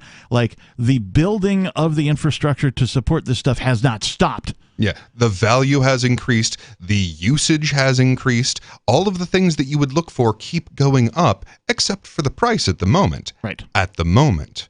And that's the thing. Sure, this isn't one of those I need a quick rainy day fund. Oh, my tire went out and I got to get my carburetor fixed. No, this is a savings thing where okay, I can actually retire one day and not depend on the government to pull the Social Security check out from under me. And most importantly, a bank can't tell you that you cannot access it. Once you have your keys, it's yours. Amen. More Free Talk Live is coming up, 603-283-6160. Carl Watner, longtime proponent of a voluntary society, died last December. You may have seen his articles published on his website, voluntarist.com, in his newsletter, The Voluntarist, the Mises Institute, or elsewhere over the last 40 years. His newest book, I Must Speak Out, Volume 2, The Best of the Voluntarist, is now available via Liberty Under Attack Publications. This 430-page second volume spans the years of 2000 through 2020 and includes articles by Carl Watner, Hans Hermann Hoppe, Karl Hess, Benjamin Tucker, George H. Smith, Lysander Spooner, Pete Eyre, Joyce Brand, and many others. I Must Speak Out is for the newly initiated, the veteran voluntarist, or anywhere in between. Buy the book now at libertyunderattack.com/voluntarist. For more great content on building a voluntary society and for Carl's extensive archives, check out voluntarist.com. From Feature Story News in Washington, I'm Simon Marks with the Week in Review, and the week ended with fresh evidence that President Biden is coping well with COVID-19 after testing positive for the virus earlier in the week. Isolated in the White House residence, where he'll remain while he spends the weekend receiving more treatment, he participated virtually in a Friday afternoon roundtable about oil prices in the United States, and apart from a croaky voice for which he apologized, was very much on message. Gas prices are coming down. In fact, gas prices have fallen every day this summer for 38 days in a row. And you can find gas for $3.99 or less in more than 30,000 gas stations. The week in Europe was dominated by soaring temperatures and wildfires across the continent. The UK reported its hottest temperatures ever. FSN's Sally Patterson suffered through it in our London bureau. Tuesday was the busiest day for the London Fire Service since the Second World War. 41 properties in the capital were destroyed in blazes caused by the unprecedented heat wave. As wildfires broke out across the country, families, pets and livestock were forced to flee. Several train lines were brought to a standstill over safety concerns, with some stations closing their doors. The next UK Prime Minister will either be Foreign Secretary Liz Truss or former Chancellor of the Exchequer Rishi Sunak. They're the final two, whittled down from an original field of 11. Liz Truss is promising immediate tax cuts. We need bold action.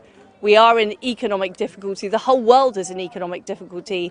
It's not time for business as usual. Mr. Sunak says that's irresponsible. I think it would be inflationary. If the government goes on a huge borrowing spree, that is only going to make the situation worse. A deal was struck between Russia and Ukraine over grain exports. A signing ceremony on Friday was hailed as a breakthrough by the UN Secretary-General. Sri Lanka saw efforts by new President Ranil Wickremesinghe to clear a site of continuing protests in Colombo. Armed forces beat demonstrators, destroyed their tents and raised fresh questions about the incoming president's unpopularity. Italian Prime Minister Mario Draghi resigned, prompting fresh elections within the next 70 days. His coalition fell apart midweek despite days of efforts to keep it together. The House Select Committee investigating last year's Capitol Hill riots by Donald Trump supporters held another prime-time session and accused the former president of doing nothing for more than 3 hours as his supporters engaged in violence. The committee's chairman, Congressman Benny Thompson of Mississippi. He commanded the mob to go to the Capitol, and he emphatically commanded the heavily armed mob to fight like hell. There must be stiff consequences. And the next hearing will take place in September. From bureaus worldwide, this is FSN. We're still not sure why you'd want to watch, but our video feed is streaming nightly for free at cam.freetalklive.com.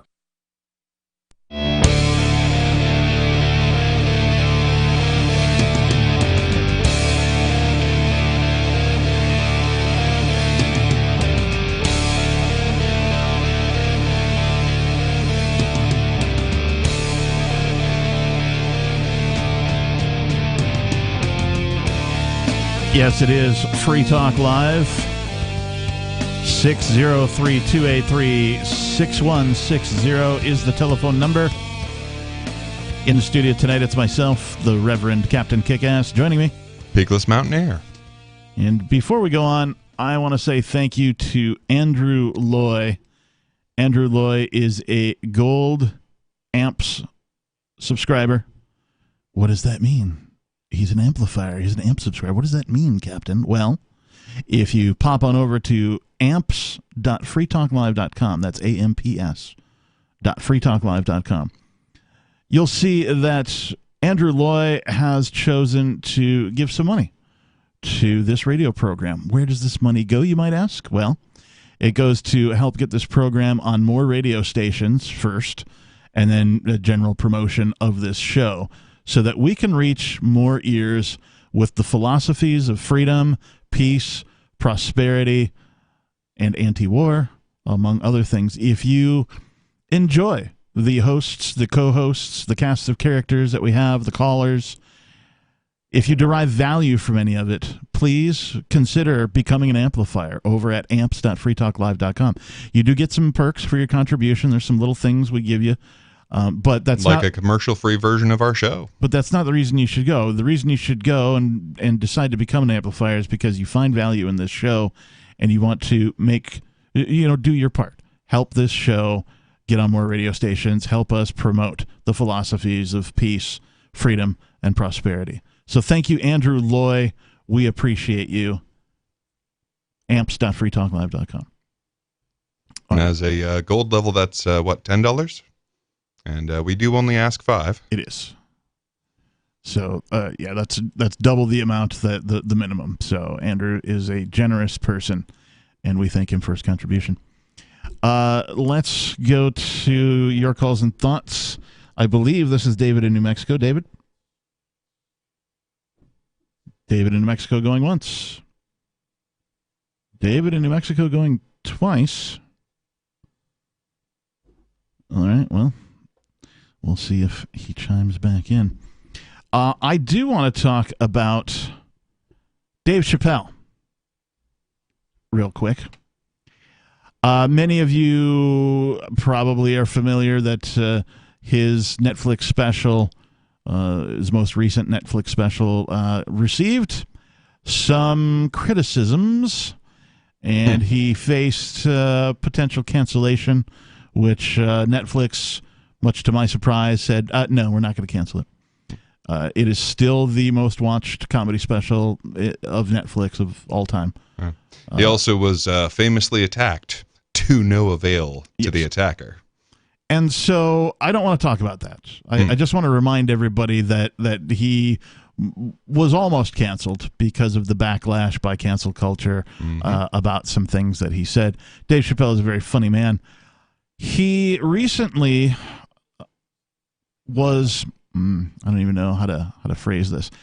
He went to an art school to learn acting before becoming a comedian. And the school that he went to wants to name their theater after Dave Chappelle. So it's in Washington, D.C., it's the Duke Ellington School out there, and they wanted to name their theater the Dave Chappelle Theater at Duke Ellington. And that's kind of a prestigious thing. You went to a school, you've achieved whatever it is you've achieved, and the school is like, hey, we need to recognize this person because he came from this school. And so they asked him for permission. And so on Netflix right now is something called What's in a Name. And you'll probably find it under the comedy. It is Dave Chappelle. It may at first appear to be yet another Dave Chappelle comedy special. And it is funny. He's a very funny man. I've seen it. Dave Chappelle is a very funny man. But that is not what it is. It is, in fact, his acceptance speech for this honor of this theater at Duke Ellington being named after him. And I'm not going to spoil it for anybody, but he does turn down the naming of the theater after himself. And he does it very well, very classy, all the while also doing something that I can only be described as absolutely pro-free speech. Which is awesome. Yeah, one thing I have always loved about Dave Chappelle, he does not pull punches. He tells you exactly what he thinks. Yes. No matter what. I may not always agree with him, but I appreciate and admire that because we need those comedians. So anyway, I just wanted to mention that this exists. It's out there. If you have ever enjoyed anything Dave Chappelle has ever done, if you've ever laughed at any of his stand-up comedy or any of his television shows or his specials, do yourself a favor and check this out. It's on Netflix. It's called What's in a Name.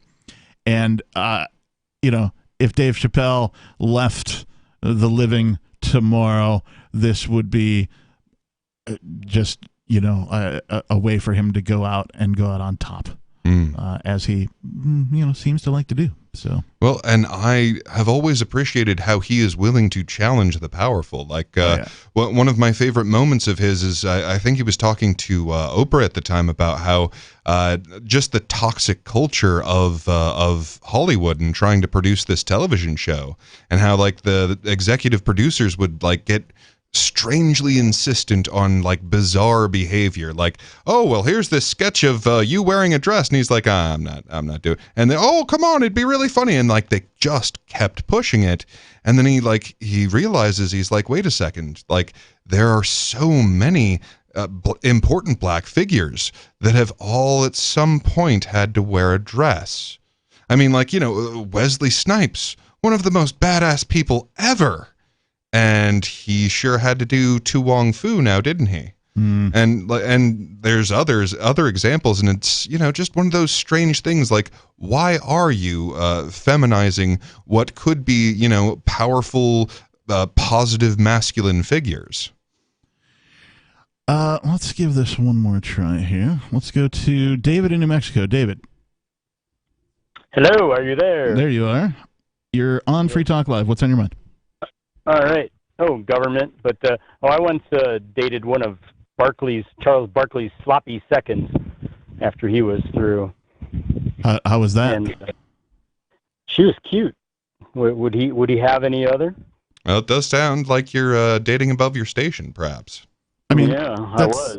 That's the way you should go. I mean, if you could pull it off, do exactly that, in my opinion. Yeah, exactly. Yeah, you got to look at Charles Barkley's golf swing on. I think you can probably find it on YouTube. It's pretty hilarious. Is it really? You are guaranteed to laugh. You will not be able to not laugh when you watch Charles Barkley on that video. I'm assuming it's still available online from 15 years ago or whatever it was. Hey, what do you think of his words? He says, I think most white people and black people are great people. I really believe that in my heart. But I think our system is set up where our politicians, whether they're Republicans or Democrats, are designed to make us not like each other so that they can keep their grasp of money and power. What do you think of that? Yeah, that's as old as the hills, divide and conquer. Yeah. Keep them occupied fighting each other. I was surprised to hear that was, I don't know much about Charles Barkley other than he played some basketball. That's really all I know.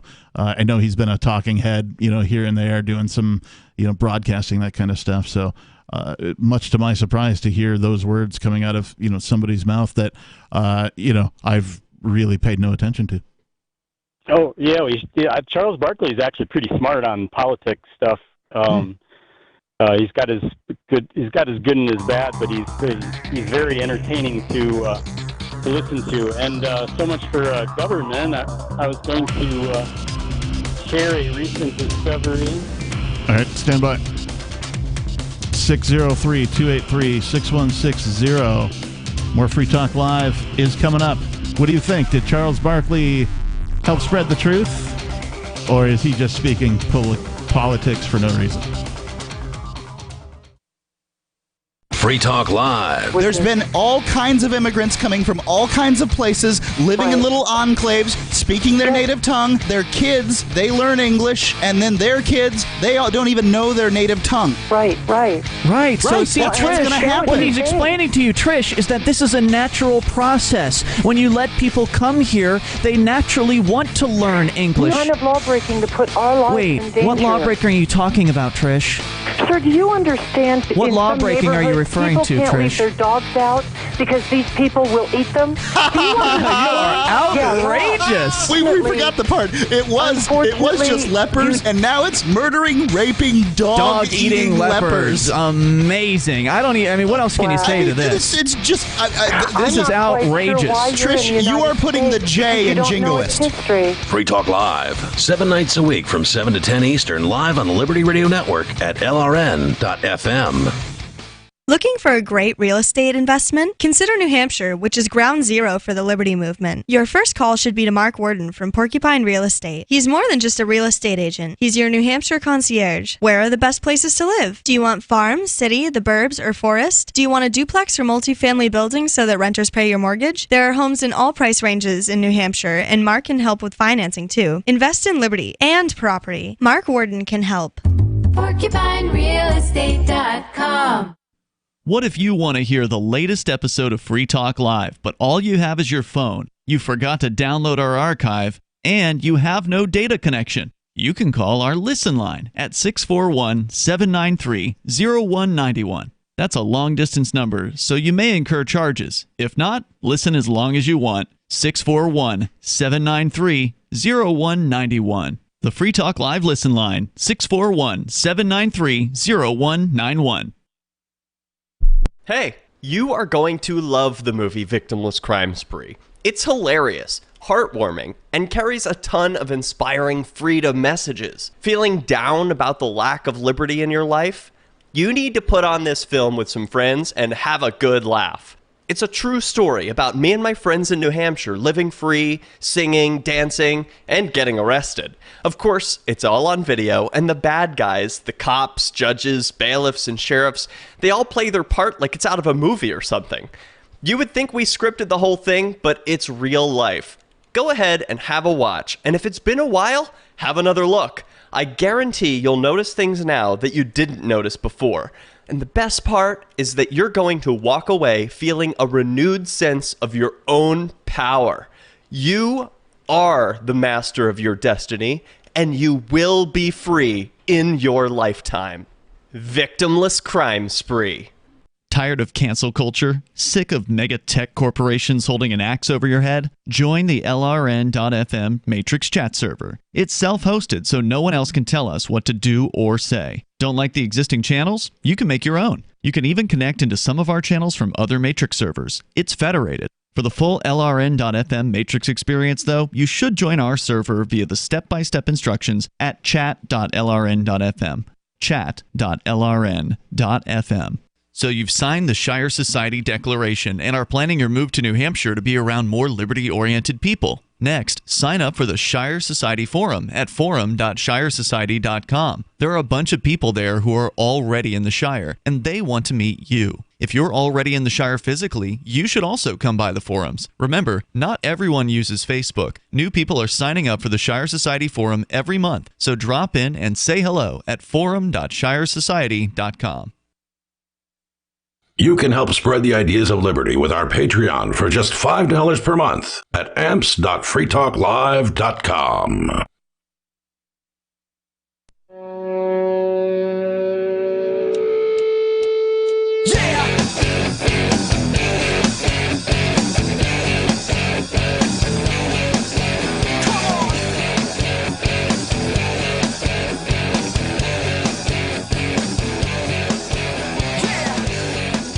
Welcome back to Free Talk Live. We're a live call-in radio program where you can talk about whatever is on your mind. We'll get to your calls and thoughts in just a moment. In the studio tonight, it's myself, the Reverend Captain Kickass, joining me. Peakless Mountaineer.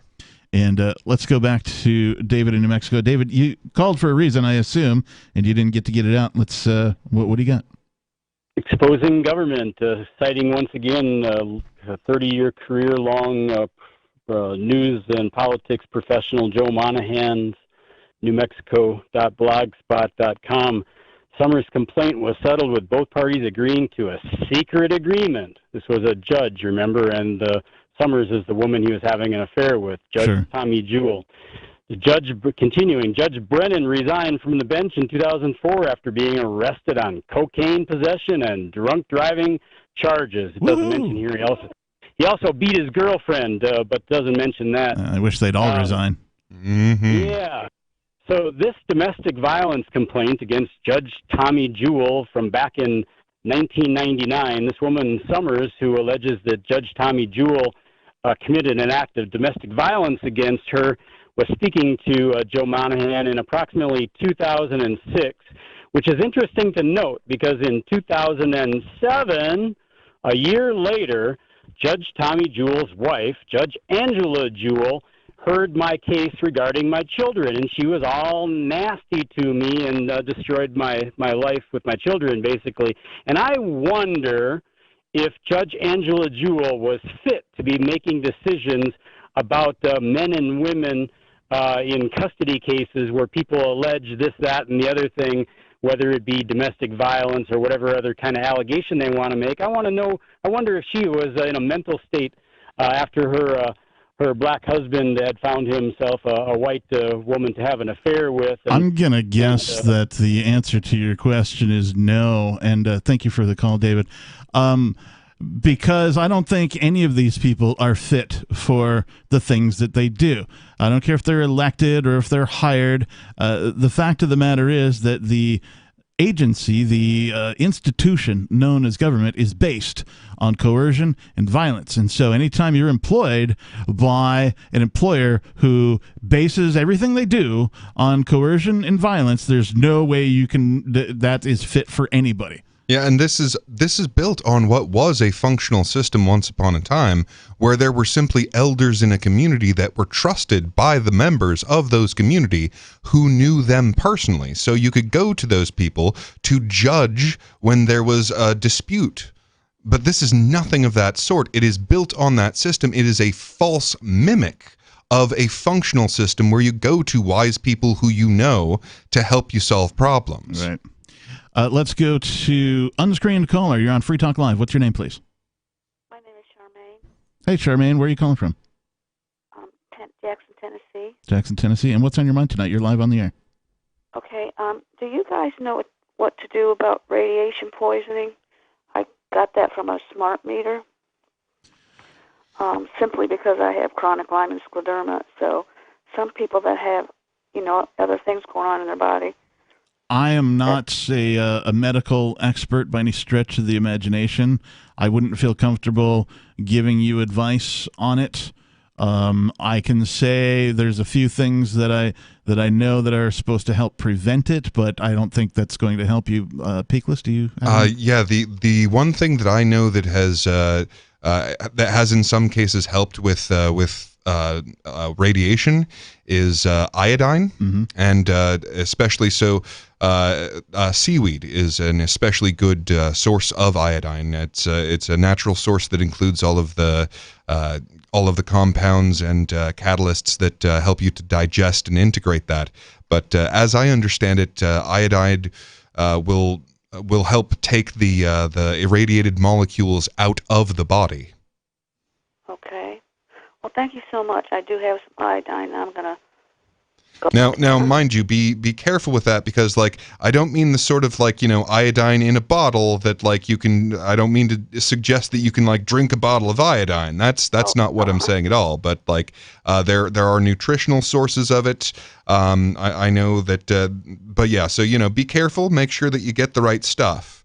And like I said, if you can get it from a natural source like seaweed, that's even better for you.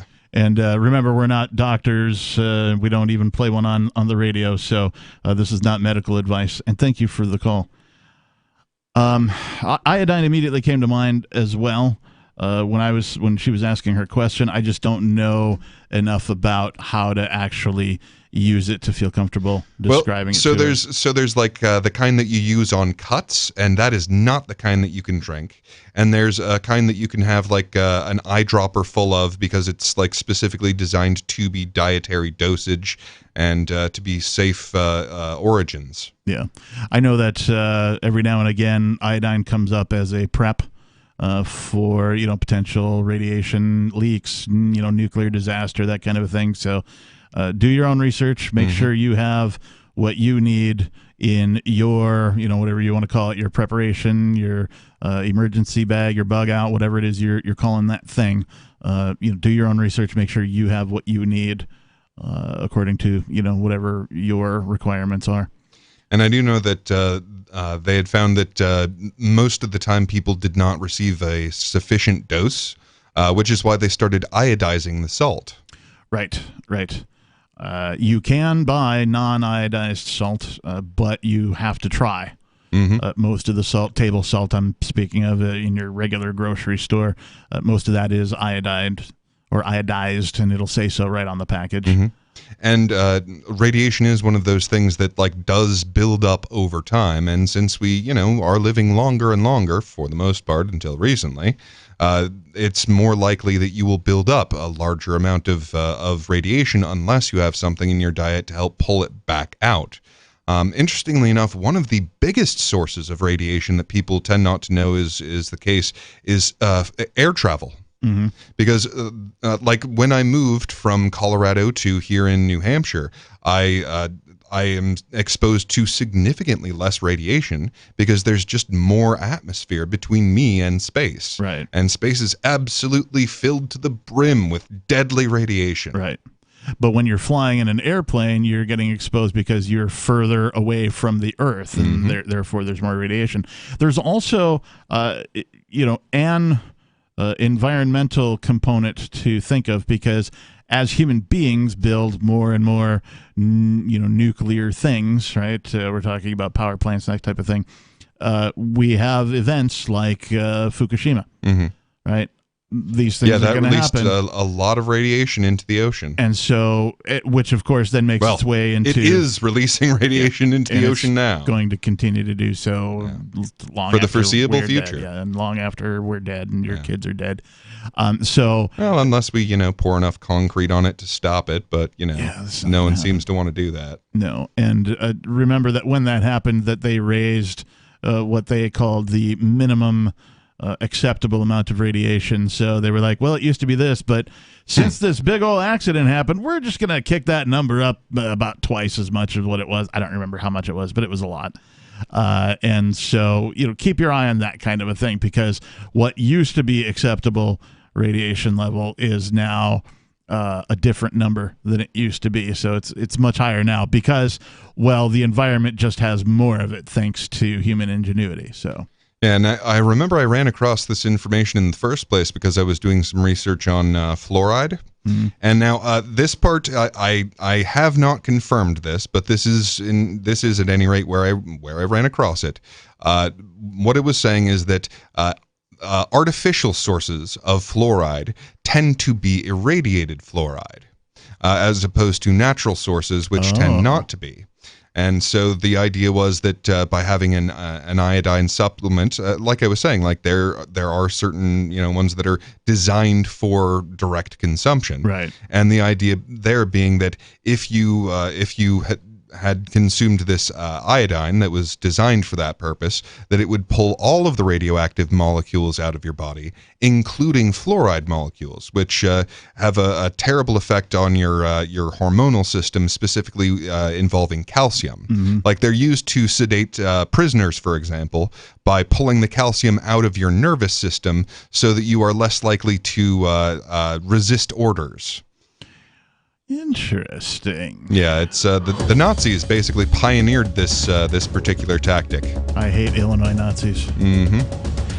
We're out of time. Thanks to everybody for your calls. Thanks to Peakless Mountaineer for joining me on the air tonight.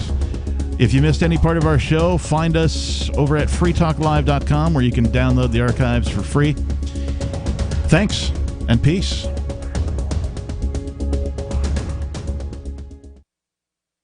Are you tired of governments murdering people around the world?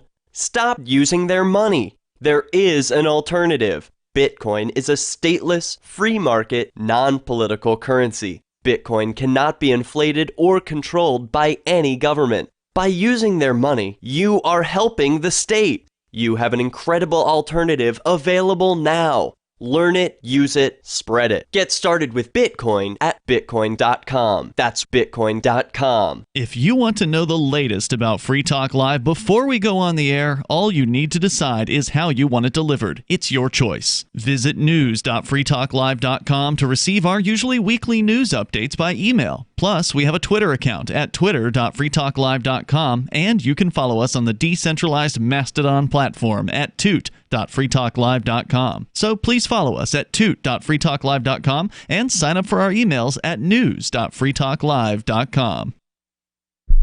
The new 4th edition of Healing Our World, The Compassion of Libertarianism, will take your understanding of liberty to a deeper level and has over 1,300 updated references, new cartoons, and a foreword by Dr. Ron Paul. With discounts for multiple book purchases, the 4th edition of Healing Our World is a great gift for the liberals, pragmatists, environmentalists, and Christians in your life who think libertarianism is cold-hearted. Get yours today at healing.freetalklive.com and use promo code FTL for a $5 discount. There are lots of ways to listen to Free Talk Live. Our podcast has been around since podcasts began, and now the FTL feed is loaded with content besides our full show archives. Did you know that we make it easy for you to customize your podcast subscriptions? We have different feeds, one that includes only our full shows, one with just the Daily Digest, and our main feed that includes everything. You decide what you listen to. It's quick and easy to customize your feeds at feeds.freetalklive.com. That's feeds.freetalklive.com. This is the Liberty Radio Network, broadcasting the latest liberty-oriented audio content 24 hours a day at LRN.FM. From Feature Story News in Washington, I'm Simon Marks with the Week in Review, and the week ended with fresh evidence that President Biden is coping well with COVID-19 after testing positive for the virus earlier in the week. Isolated in the White House residence, where he'll remain while he spends the weekend receiving more treatment, he participated virtually in a Friday afternoon roundtable about oil prices in the United States, and apart from a croaky voice for which he apologized, was very much on message. Gas prices are coming down.